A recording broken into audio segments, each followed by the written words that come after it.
you so desire, but for those of us who don't have enough time in the world, let me tell you, we are in the world of Atonica.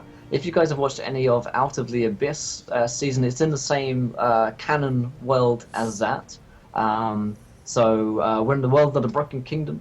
We're also in the world of a lot of marshes, the West Marshes, and we're in the world of Moldock. So last season we set off with a bunch of characters, one of which was in fact possessed by the demon Moldock. That was Kai, Josh's character. These guys, well, they were adventuring together with Moldock inside of him, very much inside, and they came across a giant magical cataclysmic explosion of energy and souls which launched up into the air above them, and the Raven Queen appeared. Of course, the Raven Queen is the queen of death and undeath, and she tasked them, on pain of losing their souls, to endless madness, and to do that they were going to have to find an item known as the Source Stone and return it to Nilfheim, which is the land of the dead, where the Raven Queen lived. So, after many excursions and adventures, they found the Source Stone and managed to return it to Nilfheim. They found a way down into the land of the dead through much torment and soul loss along the way. And upon returning it to Nilfheim and to the Raven Queen, well, Moldock at this point decided, because he had a fair share in everyone's souls at this point, he in fact had returned one character to the dead in return for her soul. It's not a good idea to say your soul is the kind of main message, I think, from Broken Kingdom Season 1. Is that the moral of the story? That was the moral of the story. The moral of the story was no matter how low it gets, there's a level below you. Doesn't matter how bad it gets for you, yes. You can go down a level. Indeed. So when they arrived and attempted to fix things with the Raven Queen with this Source Stone, well, Moldock in fact took control of Beth's character and Kaylin, and he actually ended up blowing her up. She literally exploded into pieces of gory blood and matter. It was beautiful. It was wonderful. At this point, he exited her body, having kind of properly formed due to the Source Stone being in his possession, this incredibly powerful magical item, and a whole lot of soul stealing along the way. And he killed the Raven Queen, his mother.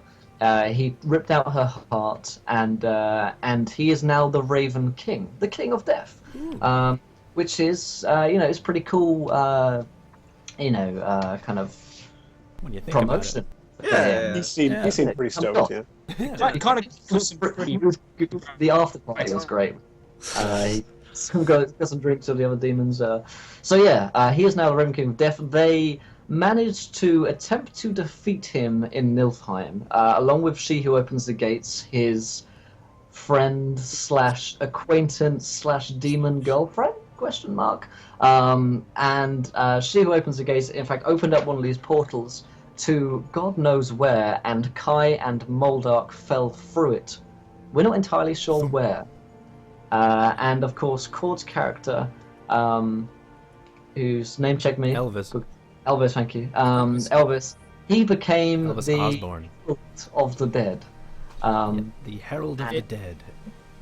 Indeed, and Elvis is now in charge of ferrying souls to and from Nilfheim, from the world above in Atonica down to Nilfheim, where everyone goes when they die.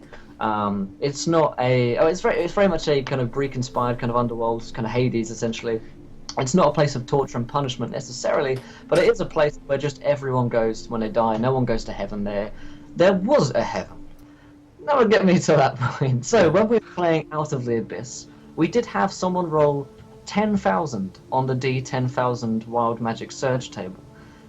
This caused the nearest star to explode. And the nearest star was heaven, Asgard, as it is in this world. So as we find ourselves in Atonica... That's kind of lucky, because otherwise it would be the sun, and Sure. then we'd be real screwed in this game. Exactly, yeah, that's what I thought they meant. And I was like, what? Don't worry, heaven's gone, that's okay. And so heaven, as we see it now, is up in the sky, burning and on fire. It hasn't kind of supernovaed yet, but it is kind of starting this star process of self-destruction, essentially. And we're not exactly sure what event happened to cause that. And so the plane of existence is currently blowing up, essentially. And a little bit of backstory to the Broken Kingdoms. This is a land where there's the 1%, and then there's a 99% of everyone else, essentially. The barons, the broken barons as they are known, rule over the kingdom and its peoples. And they are the ones in charge. There is no emperor on the throne in the capital city of Purg. There hasn't been one for 100 years, and so hence why it's become to be it's been known as the Broken Kingdoms, essentially, because there is no unity in the world, in the land. It's broken. And the broken barons constantly fight and war and vie for power and control at the cost of the people who live in their lands, essentially. So war is common between the broken barons. They're very, very uncommonly a united force. The one time we have seen some of them united was in Out of the Abyss, when Oren Lightvein managed to unite them to fight the Underdark Wars. And the Underdark Wars have just finished, essentially. We are a few months after that. We are about a year into the Etonican timeline, essentially, from the very start of the Broken Kingdom Season 1 to where we are now. So we find ourselves about a year later from the very events. In fact, we're about a year later from where we were when we very first started the stream. Of course, if you guys don't know, Broken Kingdom's the very first stream we ever did. I'll throw up a comparison shots from then and now, I think, on Twitter, because it'll be funny to see how silly everyone looks back then. So that is the law. Also, important to note, slavery, completely common. It's rife, it's everywhere. It's so common that people don't think about it. It's not the case where there are very many outspoken opponents of slavery, although, as we may find out, some of those in the party do happen to feel that way. But in general, the population is so used to hundreds of years of slavery that they actually think that it's normal, and that's right. Whilst, of course, slaves themselves feel pretty bad about this, they're usually dwarves, elves, and anyone other than humans. The humans themselves are so entitled to their status that that they don't think that it's wrong. So in this world, if someone thinks slavery is wrong, that is weird. And that's important to note, that whilst traditionally us, as kind of modern Western thinkers, we would think, well, slavery is so wrong, everyone thinks that's wrong. It's not. In this, that's really the moral of this entire thing is. The moral of the story is slavery is fine. And of course, yes, Moldock hasn't been seen since, but he is known as a presence in the world. Other important groups that we would know of include the Clandestine. Now, the Clandestine are a group of individuals who hate magic above all else. Think Old England kind of witch hunters. They hunt down magic, especially necromancy in any form. They will burn whole villages down if they just suspect that there will be that there is a witch in the area. However, things have changed somewhat since we last saw the Broken Kingdoms. The world has been saved twice over by magic. It was saved once by other heroes in Season 1 with magic in Nilfheim. It's been saved a second time in Out of the Abyss with the ritual to save the world from the demon lords. And so feeling is less towards immediate hatred, more towards kind of it's maybe a necessary evil. But there are thousands or hundreds of thousands of people who have yet to reject the years and years of that way of thinking.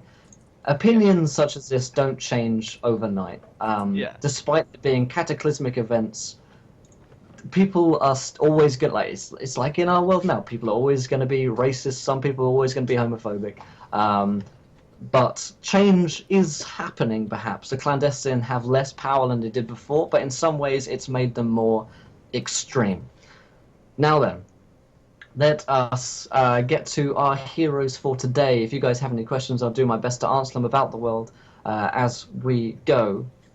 But as we see our adventurers today, these guys are going to be focusing, starting their adventure rather, in the Weald. Now, the Weald is an area to the north which is completely unexplored. We know that thousands, if not tens of thousands, of orcs and other creatures live here. It certainly has some connection to the Weald, which is a magical plane of existence where the Fey creatures come from. But other than that, whilst it's known that there's, yes, a lot of magic in the area, yes, a lot of orcs in the area, we don't know much about it. It's almost entirely unmapped. We have no idea how far north it goes. Which is what adventure and hope lies there. No one really knows, but it's certainly a place where a lot of money can be made. And so that's why these adventurers working for a company known as Ironheart Company are on their way in the Weald to start their adventures. Orcs in this country, in this land, we know very little about their culture, about how civilized or uncivilized they may well be, but we do know that feeling for orcs is usually to hatred and fear, because we know so little about them. 100 or so years ago, they were exiled from the Broken Kingdoms and sent into the Weald, into their own exile. So let us go around, and as we start today's adventure, we're going to start with you guys around a campfire in just north of Schalkstead. Now, I'm going to have to name check a lot of things. There's going to be a lot of info to start with, Yes. but obviously that's the same with any campaign. So, Should we link the wiki thing in the chat? yeah, link to the wiki. I don't remember where it is, but maybe someone should do that. I think it's the Obsidian portal. That's It the is, one. yeah. We have a Obsidian portal. If you guys want to know more about the lore of this world, this is a very, very old link that you can use. But the info there is pretty much up to date. It's got all the names of the places, all the names of the people. We are starting in just north of Schalkstead. Is the map up there too? Yes, the map is there too. I can actually just send If you the any map. particularly dedicated fans want to take the stuff on that Obsidian portal and all the stuff from Season 1 and slam it together in a big wiki, I mean, we'd love you forever. We would pay you in love. Yeah. So let me just see if I can find you a map. Good. But yeah, so we're just north of Schalkstead, which is a land ruled by Baroness Adeline Schalkstead. She is a young, fairly beautiful young lady, as of yet unmarried, but much to the chagrin of many of the young suitors and nobles who attempt to win her hand every day. She holds a lot of feasts, but she's also pretty good to the people. Whilst there is a big enslaved population, word is that she's pretty good to them. If that matters to anyone, if that matters to any of you, for some people, it's actually seen as weakness. That she finds it in her heart to feed them properly. The dwarves and the elves, who can do up to about 100 years of servitude before you're set free. So, just 1 second. I would like to thank Baron for the host. Thank you, and also Digital Deception. I'm sorry, guys, that the alerts didn't go out because I was logged into the wrong account. So yes, now the alerts are up.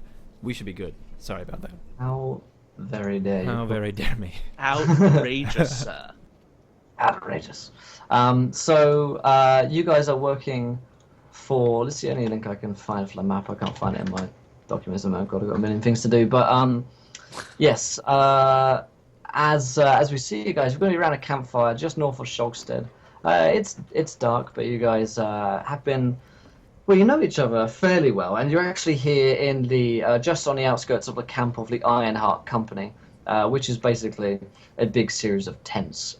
You guys know that the man who runs this particular kind of franchise of the Ironheart Company is Hector Ironheart. The Ironhearts are in fact a family-run business, and they keep it in the family as much as they can. Hector. Sounds hot.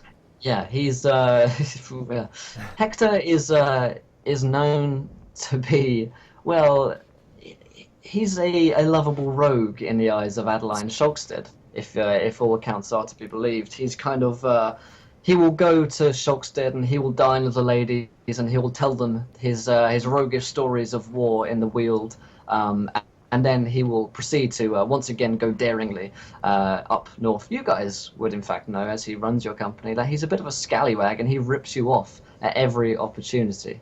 The Ironhearts, whilst yes they do good business and they'll hire pretty much anyone, at the same time they're not afraid to rip you guys off for every piece of gold that you're worth in their contracts. And so you guys may or may not be the biggest fans of Hector, but then again you probably haven't actually met him in person. Also, Oxenhold is nearby. That's a kind of big fortress which protects Shulkstead. Baron Oxenhold, or the Ox as he is known, he actually contracts Ironheart Company a lot to do his job. So sometimes you're getting work from the top, which trickles down to you guys, because you're cheap hire essentially compared to the precious guards.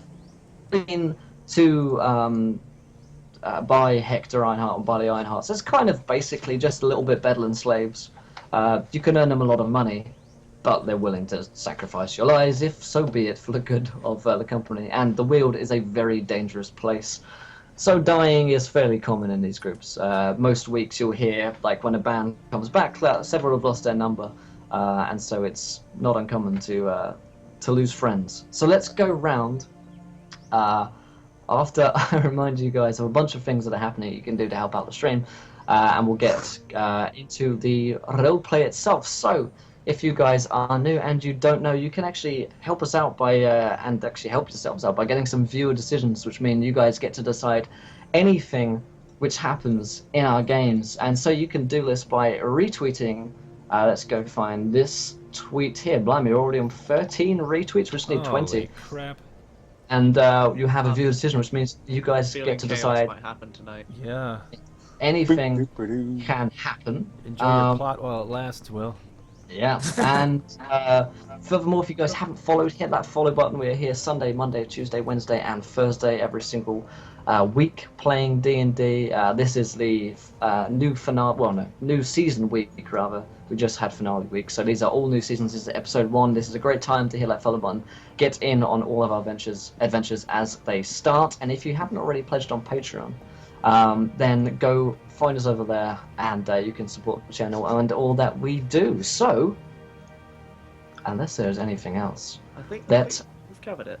I think we've covered it. Let us go round this Little campfire. Yeah, and see what you guys look like, and what on earth you're talking about on this rather bleary, wet night in the Weald. Well, just south of the Weald, in fact. You haven't crossed the line over to unknown territory. So let's start with Finbar. What do we see? All right, so we see a very large man.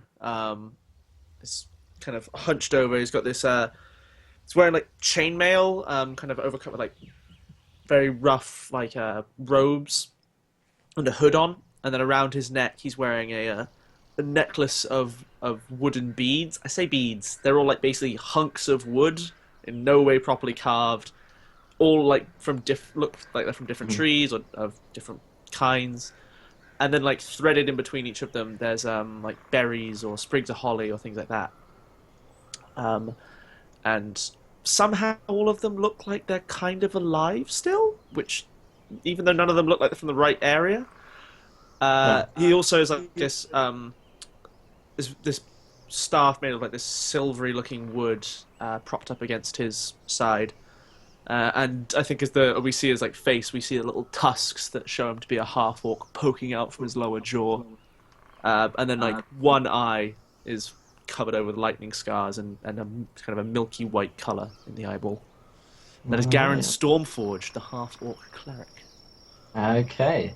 Let's go up to Caine Hollow. Josh, what do we see when we look at Caine? Caine's quite withdrawn, despite sort of, having been travelling with the guys for quite some time now, and sort of hopefully earning his keep amongst them. He's one of those people who prefer to listen to the conversation than really get involved most of the time. He's wearing a long green and brown sort of cloak with a hood and a wrap, like face wraps that come up to cover his face, which he generally doesn't in the presence of you guys. He's quite open. He's quite pale and a little bit thin. There's no wasted fat. Used to living in the wild, so he's quite a rugged sort of person. He's got crazed mop of hair that's dark and it just sort of gets like a bit everywhere. And he's currently sitting there, just essentially checking the tension in his bowstring whilst hearing what other people have to say about whatever is going on. Okay. So, what about Alex Telamis? What do we see when we look at Alex? So Alex is a male human, probably in his early to mid-30s. He's got some sort of salt and pepper stubble going on, so you can see a bit of sign of aging there. His hair is kind of mid-length, brown hair, fairly unkept. He wears a pair of decent-looking sort of studded leathers, good sort of rugged hiking boots, and a hooded cloak on his back. He doesn't seem to have any weapons on his person. He does walk with a cane, however, so he has a pretty pronounced limp on his right leg and needs this cane to rely on while moving about in any capacity. And it is a quite nice-looking cane. Probably like a nice carved rosewood or something. No real ornate depictions or anything on it, so fairly minimalist, but high quality for sure. And at the campfire, he'd probably be reading, and probably aloud, given that his role would be to sort of speak with the party, speak to, inspire, make sure they're well rested. And he's reading us a bedtime story, isn't he? Yeah, essentially. Yeah, sure. Once upon a time, there was this baby demon that wanted to become the Prince of Death, etc. Yeah, typical nighttime stuff. Yeah. All right, then. And finally, Algan Naelo. So, Algan is a probably like a lean build, lightweight elf, or so it seems. He's got angular features to his face. His off the bat, you notice that the tips of his ears, the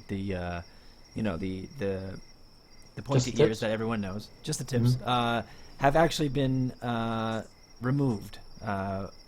There's now just these scars on top that round his ears out.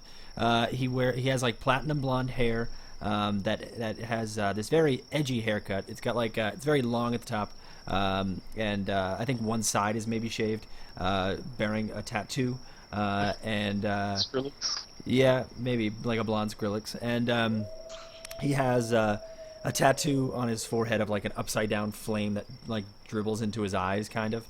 He's covered in tattoos, which you could see underneath his half plate, where his plate is not covering his body. Maybe a cloth or a tunic, like a vibrant silk, is covering.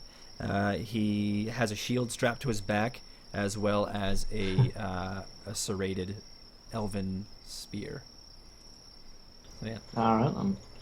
So, I am going to say that the topic of the conversation at the moment is going to be focused around a rather dislikable individual named Brandeth. He's a human mercenary who's worked alongside you before, but in fact has his own band within Ironheart, who tend to, well, they're kind of your rivals, or he certainly made themselves your rivals. They try and outdo you at every turn. They try and impress the boss at every single turn. And they've recently come back from a mission, once again with riches and some amount of glory as well. And I want to know how you guys feel about this, whether or not you're particularly competitive with this man, Brandeth. We can kind of establish how on earth you guys feel with there being your kind of competitions, and of course they've come over and they've rubbed your nose in it. And this is probably after we just find you after this this moment. Does Brandeth's party of adventurers also like have like a parallel diversity to ours, just for the sake of comedy? So like they also have like an elf of some sorts and an orc, and like yeah, they got a female elf and they've got a dwarf fighter as well. Yeah. So they're like the yin to your yang. I think it's that Garen is like with his good eye like leering out from underneath his hood, kind of like stares as Brandeth like walks away. I don't know, some like excessive looking bit of bling jingling, and just goes, "We should take it from them. Those arrogant little twerps have gotten our way enough times." Alex will be sort of stuffing his pipe as he's wont to do, taking a couple drags. This pencil, by the way, is going to be Alex's very ornate pipe for the duration until of, somebody sends you a gift of an like, actual like an hobbit actual pipe. pipe. Which I should probably look up. So yeah, Alex is a bit of a chain smoker, so he'll be sort of like trying to get a pipe started, and he'll sort of chuckle at Garen's remark and say, "Well, you know the rules. If we're caught doing any kind of sabotage, well, we'll have to kill all of them." Garen just kind of looks at you and goes, "If I grind Brandon's face into the dirt enough, I'm sure he won't mention it. Anyway, it's not like those lot respect the rules either." It's all just about getting caught, friend. You know that by now. Yeah. Like, cracks his knuckles and goes, "You too. Well, we need revenge. These it angered me for the last time." It's what we're meant to do. We are meant to fight them. Don't you see that? Well, I'm sure there's many ways we could fight them that don't necessarily involve it being fair. I'm sure we could be creative. Well, I'm sure we can, but the way everything is in life is there is a white to a black, and there is an opposite to everything. Darren just kind of rolls his eyes. They seem to be ours. Should we not? They are but honor life? stepping stones. Alex will look to Algan and sort of give him like a compassionate sort of like squeeze on the shoulder and say, "One day, friend, hopefully I'll get you to also see shades of gray." And he'll continue smoking his pipe. Life is all grey. These opposites, as you claim, they are not our equals. These shades of grey are just a lie that your imagination puts there. I think the only real thing is light and dark. The campfire just like flares and starts crackling louder to overgo like your You ignore me because you summon the flames louder or like roar, and then just like you see me probably like there's a camera angle of me on the other side of the heat distortion of the flames, and then the fire catches, and then you're like ignore me because I'm behind the flames. It's the magical equivalent of turning up my headphones. Yeah, exactly. Yeah. I'm not listening, Mom. Shut up. So chuckle at the exchange between the two and like stand up to go take a piss, and as he's walking off, say, "Well, we can always hit him with a 12 sub 5," and sort of chuckle off to himself. We hit him with a what? Sorry. 12 incher? 12 sub 5. So for those in chat who aren't aware, we all have fairly thorough and pretty, I would say, one-sided contracts with the Ironheart contractors as mercenary workers. Pull this up. Yeah. And there's a pretty unfortunate clause, sub 12, the operating procedures. The agent herein mentioned is strictly prohibited from deliberately engaging in any of the following conduct while under the employ of the Ironheart. It includes things like expressly unlawful conduct, nudity, drunkenness, all these types of things. And then sub 5 is any form of public conduct that would cast disrepute on the reputation of the Ironheart. And while you have an exception to all of these things for things like magic manipulation, charm spells, that type of thing, it needs to be a deliberate act. There's no exception for sub 5s, so there's no consideration thought. If you do something that like makes the Ironhearts look bad, then you're just off the payroll. roll right off the bat. So a running joke would be, anyone could get hit with a 12 sub 5. Those are always floating around. Mm-hmm. So I mean, it's classic joke. That old bit of banter we have. I think Garen never remembers which part of the contracts are which. Yeah. He just kind of looks at Caine and goes like, "Caine, remind me."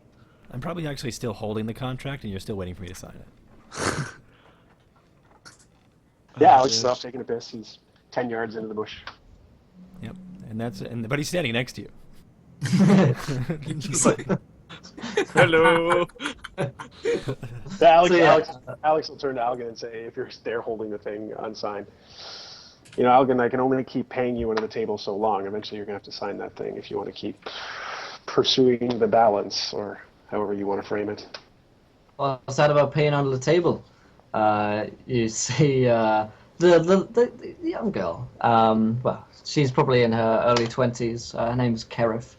Human. She is basically the niece of Hector Ironheart, so she's Kerif Ironheart, and she's kind of your sub kind of contractor. She lets you know when there's business for you to complete for the Ironheart company. She's kind of your superior, but she gives you a bit of slack, basically. Yeah, she doesn't do field work. Yeah. She in fact probably feels a little bit bad about some of the times that you guys have been ripped off. Slighted, yeah. Yeah, so she pops up while I'm pissing. Yeah. This is a common thing around camp, And she asks. She always waits for that moment. She's like, "Oh, now he's pissing. All right, now I gotta go." Yeah, she comes out the bush. Hey.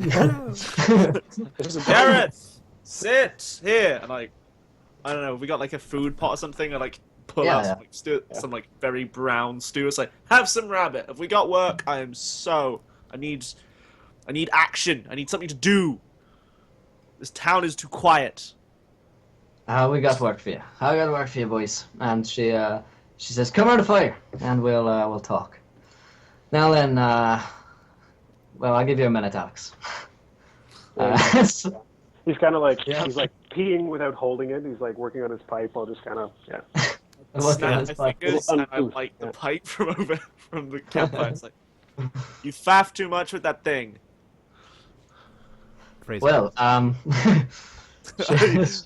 I'm trying to aim for the innuendos and say them as straight-faced as possible, because Garen doesn't know. So, she says, "You heard about Brandif and his band going back then? I assume they mentioned it to you." We've heard. The fists tighten around the handle of my staff. Well, I assume you want to one up them then. I might have something for you. We don't like talking in riddles, little one. Just come on, out with it. Tell us the job, Garrett. It's absolutely. Sport would be welcome. All right then. So, basically, here's the thing. Brandif said that some of the orcs, one of the bands that he saw and they didn't attack, were actually carrying some strange marks on their bodies. One of Brandif's girls, the wizard, she said she saw some weird magic shit going on. I don't know, you folks know more than I do about all that. And she kind of gives you a knowing look, because she probably knows that there's some magic stuff going on with you guys. Probably raised my head. I don't think I've ever been subtle about it. Ever. My ears perk, and I raise my head out, and I kind of put the whetstone away. Alex will have a little chest notepad that he always pulls out and sort of writes down details and things. So when I'm actually writing all these, keeps notes, it close to his heart. Makes sense. Yeah. Little tongues. And so she says, strange kind of markings or something, and well, the boss, he needs it checked out. But we're not just sending one group, we're in fact sending about half the company into the woods to check for this, because, well, when you get something from up high, you know what it's like. And you don't think that these strange orcs are going to see half of a goddamn company coming through the woods? Not all of us are as subtle as the others. It's a big woods out there, Alex, don't you worry. We need to scan the whole place.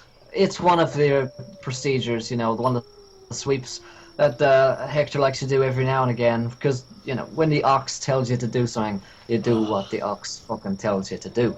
And so there'll be several bands of you going out, but I wanted to give you guys a heads up, so whilst there will be... the ox, you'll get the horns. Right. Well, there Fire may well flares be... again. Silence, Algan. Important Well, there information may is being well said. be a lot of people going into the woods. This is me giving you a head start.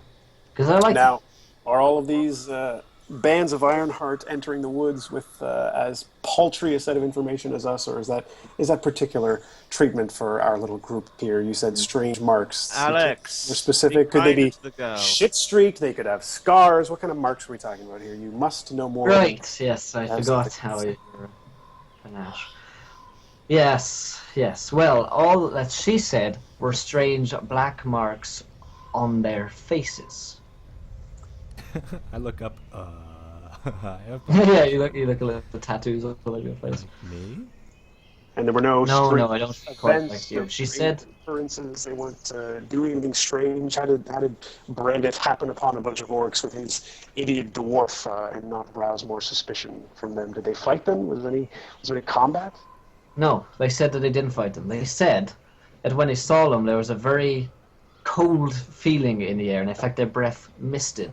In fact, it even spooked the dwarf. Well, if he was sober to notice, anyways. All right. So they let him I pass always knew by. he was a coward. And so I'm giving you a head start now. They're going at dawn. You got another, 8-10 hours before that. So if you get going now, you might find something. There's a somewhat of a reward if you find the orcs. You bring them back, double the normal price. Double If the they have normal strange price. marks on 'em. Double the normal price, but with the same caveat of you guys always taking our back pay, or is that? Because I prefer just plain price, but actually getting the I plain don't price. make the rules, Alex. Yeah, of course you don't. If you got a problem, you Alex, can the girl is heck- honest. Thank you, Gareth. Where welcome. were they seen? Do we have? Where did Brandis girls report? Along the North Road, about half a day's journey. So you get a head start. You'll have a good chance. You'll have a good. You'll have a great chance of getting them. You'll have a really good chance at finding him. At least Alex? with this one's tracking skills. Am I right? And she looks over at Caine. Yeah, Alex Okay. will turn to Caine and say, "You ever been half a day's north of here? Is there something this little one isn't telling us?" Yeah, Caine has. You've been north of the wall. Slam dunk. Yeah, indeed. Caine gives you sort of a crooked smile and says, "Well, half a day's advance on us is not too far," and then he whistles into the air, and a small falcon comes and basically lands on his gauntlet and pulls out a little bit of kibble, feeds him, just speaks in a completely unknown language, and throws his arm up, and this falcon soars into the air, and he says, "We'll find them. Don't you worry."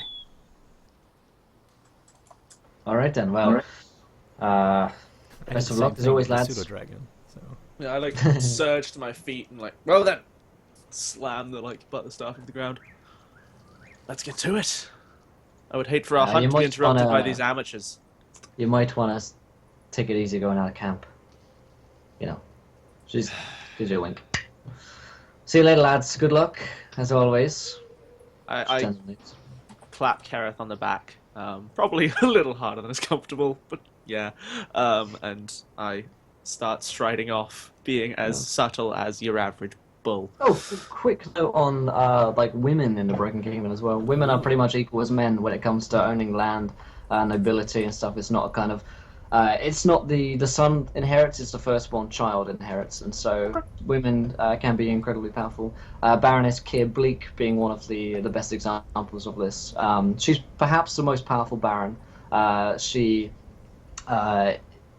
controls a vast army, and she's been very influential in the Underdark Wars. She lives up in Bleak Redoubt, kind of to the south west of you guys, but it's a very long, cold, hard passage up to Bleak Redoubt.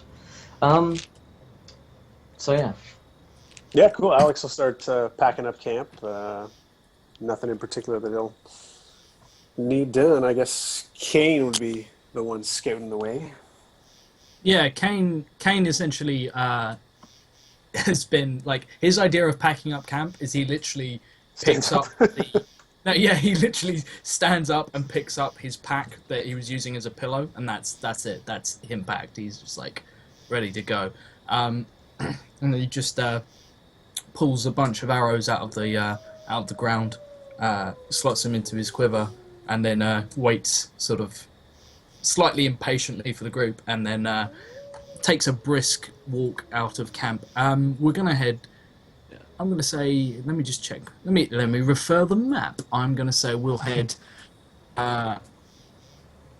There's no point in going west because that'll take us into the mountains. So I'm gonna say we'll head east. Actually, no, we will go west because I prefer terrain in mountains. So we're going west to sort of throw off any shadowers.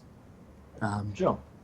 Alex will sort of like take a big long drag from his pipe to empty it out because he knows he won't be able to smoke while they're in the woods at night.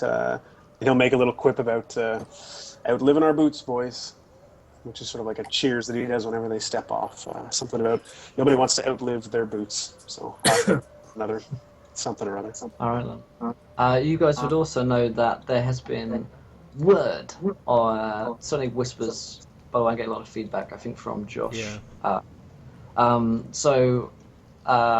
You would have heard word that from the other orcs, from information that you guys have gathered amongst the other bands, that there is in fact a city in the Weald belonging to the orcs called Urgarod. Urgarod, Urgarod in the Orcish language. And apparently there is a king of the orcs, which is unheard of as well. His name apparently is Krug, which is standard kind of brutish orc name that you'd be familiar with hearing them kind of speaking to one another as. And so these two things are of valuable information. Anything you can find on Krug, anything you can find on the location of the... Man, Will. What? Well, Looks like we have 20 retweets. Oh no! What a shame! We literally just our feet hit the road outside of camp. And, Swansea. Remember when we had a really cool map? Well, I hope you got wacky tokens to throw in there. Alright, guys. So if you guys don't know what's happening, then you can have a viewer decision, which means you guys get to decide anything which happens in this game underneath that line which you see in chat from Scarred Star. Throw in your decisions, we'll vote on them. The most popular one will affect our game, so get that decisioning on. These guys are just heading into the Weald, which is filled with orcs and all sorts of silly nonsense, so perfect place. Stuff, nonsense. Perfect place to have a viewer decision, almost as if. So we're going to have to start planning the beginning of sessions around viewer decisions. I know, they happen so quick now. Yeah, so get in things that you would like to see happen next. So, as you guys are leaving camp, we're going to say, and once again I get feedback from Josh for some reason. It feels like it's coming from your headphones or speakers or whatever. But yeah, we're going to say that as you guys are leaving, you actually hear a call from behind you, from an all too familiar voice. It's Brandef's voice, and he actually calls I thought you were out. going to go with the Moldock voice. It's actually just now. Just started. We're not lightning. Pucker. And GG. So yeah, sorry. Yeah. You look behind you as you hear Brandef call out, "Skulking away in the night, are we?" And he's there, and he's clearly been drinking, and he's there with his dwarven compatriot and the elf girl as well. I like slowly turn and like rest my staff on like my shoulder and go, I don't believe it's any of your business, Brandon. Go back to your drinks and your pretty elf girls. I don't know if they'd appreciate your company, but they'd appreciate it more than we would. So And then I level the staff, and like I think a spark like crackles along the tip of it. It's now level 2. Yeah. They kind of do the kind of ooh kind of like the Gruffalo, like kind of encourage him. Ooh. And he says, so too scared are we after our latest victory? Is gonna run away? Good idea. Probably best you're not needed around here. I think you guys can literally hear the sound of like the staff creaking as Garen's like fist tightens around it. Someone's going to need to say something before I do Caine, run at them. We are staring into the looking glass of our opposite. You are in fact not sober, and we are. You are what we do not wish to be. You wish to fight and you wish to have a confrontation, but we do not. So thus we will leave you. Good night, man. And I turn and walk away. Cool. He shouts something. He calls you something obscene. Like Alex will like raise an eyebrow with a smile at what Algan just said, and then cast like a wink at Brandith and say, "Not like we've already got a lead or anything." And he'll turn off and also hobble away. I guess Alex literally does like slunk through the night with his cane. But... Cool. Already holding a torch. Probably not. Like the campfire's there though. So he basically, as you guys turn, he's calm Garen down. He says, "Yeah, it's fine. You go off, you filthy half breeds, and you go fuck some more orcs."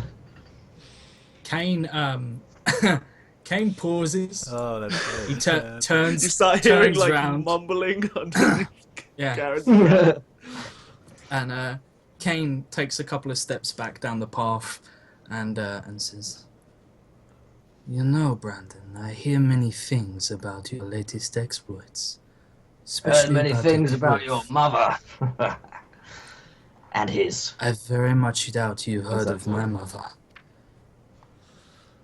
Because a little bitch like you wouldn't be walking after meeting my mother." I think Got him. unless like someone stops Garen, he turns and like starts slowly moving to back up Caine, and like menacingly like I think just starts like swinging his staff and just kind of like Oh, here we give a go. thwack. Got ourselves. Straw poll is up. I'm probably going to. Algan's probably going to still walk. Ever since he said his comment, he insists on walking. Come, men. We don't need to satisfy them. Yeah, Alex is not even going to have moved closer to Brandith, so like the other two are like getting all hot-headed about it. He's just sort of staying where he was on the trail, where they were heading.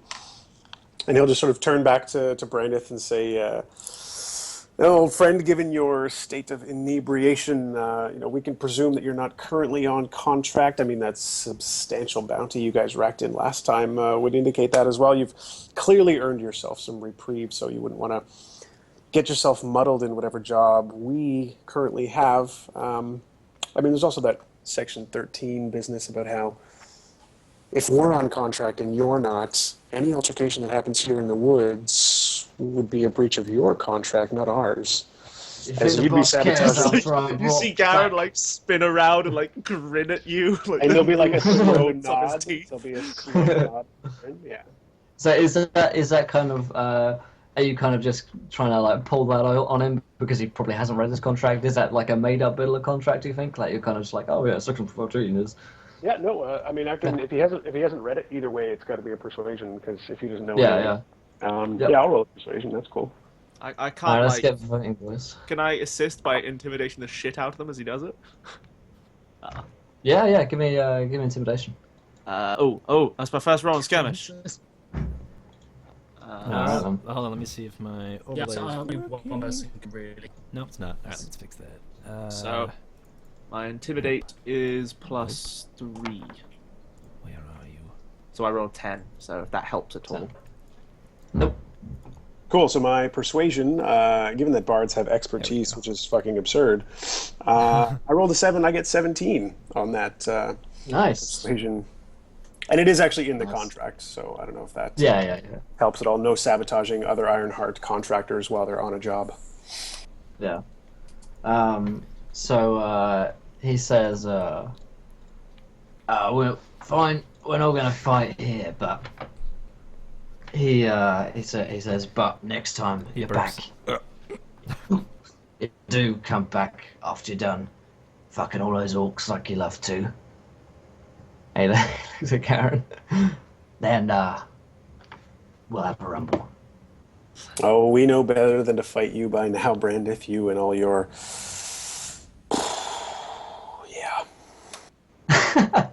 Tails. I like, yeah. I think I spin around and just so I lightly tap my staff on the floor, and I'll just use thaumaturgy to make the sound like a massive boom of thunder. It's just like, have a pleasant evening, and just stride away. All right. So is Garen cross-eyed? Can Garen be cross-eyed? I don't know. I mean, one eye doesn't. It's like he doesn't actually have a pupil in this one eye because it's like completely covered. But that by, one's crossed, like really aggressively crossed, so it's Yeah, almost like if it had It's a crossed out. I mean, it's crossed out. Does that count? Yeah, it's like these spidery lightning scars. So maybe, yeah. It's like this faintest bit of black just like constantly points down. nice. Okay. So also I think we missed Niall Black Lotus of following. Thank you, my friend. Welcome to the adventure, my friend. You're a gentleman in the skull, so if you guys haven't hit follow now. So the viewer decision is going to come into effect right now. So I'm going to roll a d4 on skirmish because it looks like one random member of the party is turned into a were-animal, randomly chosen. It's not immediately known to the person or the party member. So I'm going to roll a d4. I'm not going to tell you which one of you it pertains to. Okay then. So super nervous. New characters, new campaign, all excited, and your decision. Fuck. That's really weird. We had like a really weird delay there with the alert. Twitch alerts has been very odd. Alright, good. As long as it's not me doing something bad. I think it's good. Exclamation point, complaint in chat. Yep. To fly law complaints. So, yes, as you guys just leave, you find yourselves on the forest path, the northern road outwards. So, Caine, as you're leading the way, why don't you give me a survival check, my friend? Give me 1 second. I'm just sort of solving my skill. Caine, while we're walking, given that you're leading the way, I would have just been sort of like talking as Alex does, just sort of reading. He's got this tome, this book that he likes to read from, and it's always the same book. And he's got like passages picked out for each of the party members that they particularly enjoy from previous nighttime stories, etc. So his art as a bard, in mechanical terms for chat, he doesn't play any instruments actually, so I've opted to go with rhetoric as his art, as his inspiration. So I'm going to toss you a bardic inspiration there, Josh, on this survival, so you can have a D8 added to your survival roll, because I don't feel like getting lost on our first session. Like straight away, we leave and we Turns immediately left, immediately. Oh, we're back in camp. Brandon is asleep, just like on his face. give me 1 second. Cool. Got that right? Yeah, give me 1 second. Sorry. Yeah. I'm just. But if you're out, then just get someone else to roll it, dude. Yeah. Could you someone roll for me? I could absolutely. Right. So my my natural. This is survival, so it's D20 plus 7, and then if it's bad, throw a D8 at it. Yeah. Okay. There's the D20. So that was 13. So that's a 20 overall. Did you say, or 21? 20. That's 20. So yeah, I'll Cool. keep my inspiration just for now. Cool. Yeah. So yeah, you managed to find your way pretty deftly through the undergrowth, I guess, as you're going through pretty just lightly shrubbed areas at first, and then you start to come into the woods itself. May I do a quick interjection? I'm just like, while we're strolling, I will interrupt at some point. Alex is like sort of tirade and go, Alex, you are more knowledgeable in other things than I. Have you ever heard of tattoos, magical inks, and related to the magic of the ice? I admit I'm unfamiliar. Algan, you seem to have obscure collections of knowledge as well. What about you? He looks at you with his tattooed face. On his face, yeah. I was just gonna Tattoos all over his body. He goes, yes, I do. What is it you need? I would like to know what we're walking into. This is the night. A lot of people can't see through, but I can. Just ahead. Here we go. Yeah, best not to move tokens, by the way, if you are, because I have to restart my screen. But don't move tokens as a point until I tell you that you're allowed to, just in case you are. Kind of look at Algan and go like, that was distinctly unhelpful. Yeah, Alex will try and extract something a little bit more fucking precise out of our mystic. So yeah, he'll say. So you said we're going to the night. People can see into the night. Something comes or whatever, and I'll ask. Getting used to. I imagine Alex is getting used to phrasing questions in a way that actually gets you to answer them. So Alex will ask, as far as the balance between us, were we to come to a tumult of sorts, what do these signs, what do these magic symbols do to the balance between us? Well, it is known that the balance of Atonica has been off for quite some time.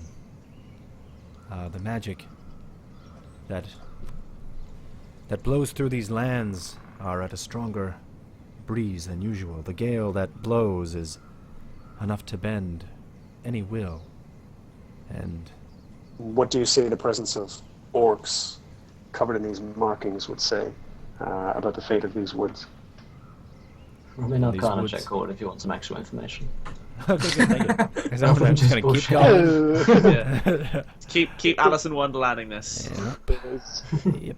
But how was I doing? I was sufficiently frustrated. I was sufficiently frustrated. Oh, I rolled 20. What is this? What do you want, Arcana? Yeah. All right, let's figure out how to do this over here. The dice in the top right corners. What did I roll? 15, I think.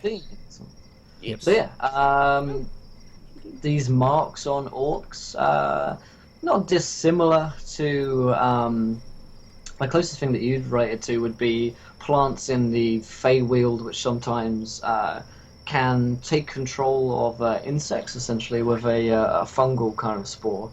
So they would take control of basically ants, and they can go and make them get food that the plants want rather than what the ants want to do. And so, in fact, there's something in real life that some plants can as well. They can mind control ants. I know Shit. I didn't know that. That's pretty sweet.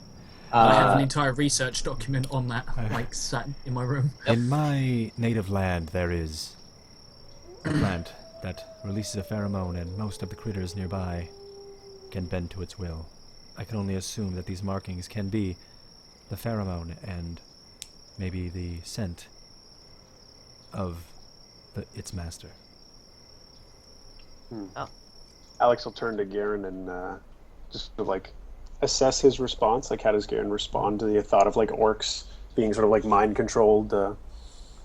Yeah, I mean, Garen's opinion on mind control and slavery, he's not that into it. But what's your? I guess what would your? Yeah. I guess, Will, you said we've probably fought orcs before. Does Garen have any reservation killing orcs, even though he's a half-orc, or no? Garen has no reservation killing anyone who's trying to kill him. Cool. And quite often, or just generally being slightly aggressive. Wait, hold on. Garen's aggressive? I was not informed of this. Hold on, what? Yeah, Garen just kind of what says this? What about the cold the elves mentioned? Is this purely magical in nature, do we think, or did Kareth imply it was actually the temperature dropped, or that they were. It She was like, implied that the temperature dropped, but first of all, I need to thank Francis Sinclair for pledging $2 on Patreon. Thanks so much. Hey. I believe Highland Lass for pledging. Let's give her a Patreon fist bump. There we go. Hey. There we go. Thank you so much. And so silly and so awesome. Hobbit Ponies and Enigma, say hi. chat, I'll be throw honest, some I wrote that. Kappas her way. There Yes. we go. ERP Carol's heading you There we go. towards Yes. incoming. Whatever. That's awesome. Thank you so much, Francis. And so, yeah, you don't have anything on the cold as such, Cord, but you guys could roll me Arcana checks if you want to. Yeah, Alex know will, something like- about that you might have picked up before. Garen is distinctly self-taught in most things. He has no real knowledge about anything. Caine, how far ahead would you be scouting? Like, would you still be within earshot, or would we have any way to communicate? Oh, Kane's always assume that because I haven't really had a chance to sort of insert this into conversation, but not only am I tracking, but we get some pretty cool stuff because me being a ranger, I get natural explorer, which means when we're traveling through my favorite terrains, which are forest or mountain, if we've been traveling through them for more than an hour, we get more than an hour. We get difficult terrain, doesn't slow the group's travel. Your group cannot become lost except by magical means. Even when you're engaged in another activity while traveling, you remain alert to danger. If traveling alone, you can move stealthily at a normal pace. And when you forage, you find twice as much food as you normally would. And while tracking other creatures, you also learn their exact number, their sizes, and how long ago they passed through the area. So pretty much. Cool. That last one's quite helpful. Yeah, I'm pretty much. Yeah, this is why you guys hired me to track orcs. I'm like, well, I'm pretty much, that's my bread and butter, and that's also why we headed out for the mountains, because that's my other terrain. Yeah, so Alex will try and like toss the question to Caine and just sort of ask if this mention of cold or this drop in temperature is something that he's ever experienced in the regions that he's been to, sort of nearby, or if that's totally new to him. Could I roll, Will, a history check to see if that's something that I've heard of? More of a nature check, in fact. See if you probably. Nature check. Oh, Yeah, indeed. No. If he's like it's animals, I guess. Yeah, that's no, I probably guess. what you Yeah. have a bay experience animal. of, yeah. Cool. I get my bonus, so I actually get double my proficiency. Also on any wisdom or intelligence checks while I'm in preferred terrain. Damn. Yeah, I know. Dude, Freaking guys, ranger. I am a ranger. Like, this is what I built him Rangers to got do. better. Yeah. That's why you're here. Yeah. That's why we I've let you been on. wondering the whole time. So there we are. So 15? A 15. So not actually a great roll, but yeah. Okay, so yeah, on a 15, you just certainly heard that there's strange weather patterns and effects which can occur in the Weald. You certainly have heard reports about that. But in terms of strange weather effects could just be me. but pertaining to the cold, you don't know anything specific on why there might be a temperature drop. So as you guys are continuing along, you heard me, and I meant it. Every word. Yep. You're going to be traveling down this path we see here in the wonderful skirmish with Caine. Hold on just a sec. Some feet You ahead. keep going, but it's not going to be up on overlay for quite some time while I reboot the program. A reboot, yeah. Sometimes you have to reboot at the moment because we're in not the. It doesn't matter too much because It's just a trail, but still, it's Just a a lovely trail. it's a lovely Indeed. It is a beautiful. one. Yeah, if you do get kicked, then just keep restarting over and over and over. And if you haven't updated, then hit the update button because that might be what's kicking you out. There's a little cool, okay. update, and that will actually. So yeah, you head through this woods, and Caine, roll me a perception check as you are going, or someone can roll it for you if you need someone to. I can roll it for you. Cool. Someone roll a stupidly high. Someone roll me a perception check. Oh, it's so I presume you're proficient, so it's going to be at like It's a D20 plus 14. Dude. Expertise is too crazy. good. Yeah, Oh, like D20 plus 14. I'm he's still not finding how to incredibly add wise. numbers. He's several just hundred years old. 21. So what you actually do to add a number in is there's a little bit where it says the roll 20, where you can just actually type it in rather than clicking on one of the icons. So at the top right, so you can just, Indeed. yeah. So don't click on anything. Don't click on one of the icons. You kind of just edit, like you might in a Word document. Oh, I see. I've got you. Okay, Yep. cool. But yeah, the Makes first so thing I much rolled was a sense. 7, so that's a 21 on his perception check. 21. So yeah, as you come to a kind of well, just where we see on the map, in fact. 21. What a shitty roll. Yeah. A plus 14, kind of. Yeah. So yeah, you in fact see ahead the corpses of 3 people. These appear not to be orcs, and they appear to be recently killed. It's dark. In fact, it's probably just coming to dawn at this point as you guys have been traveling. So you can't make out much more. You can't tell who it is if you know them. But one would assume your first kind of assumption is that they might be members of Ironheart or former members of Ironheart Company, as they are lying dead, butchered on the ground here. There are 3 of them. So do I catch up here?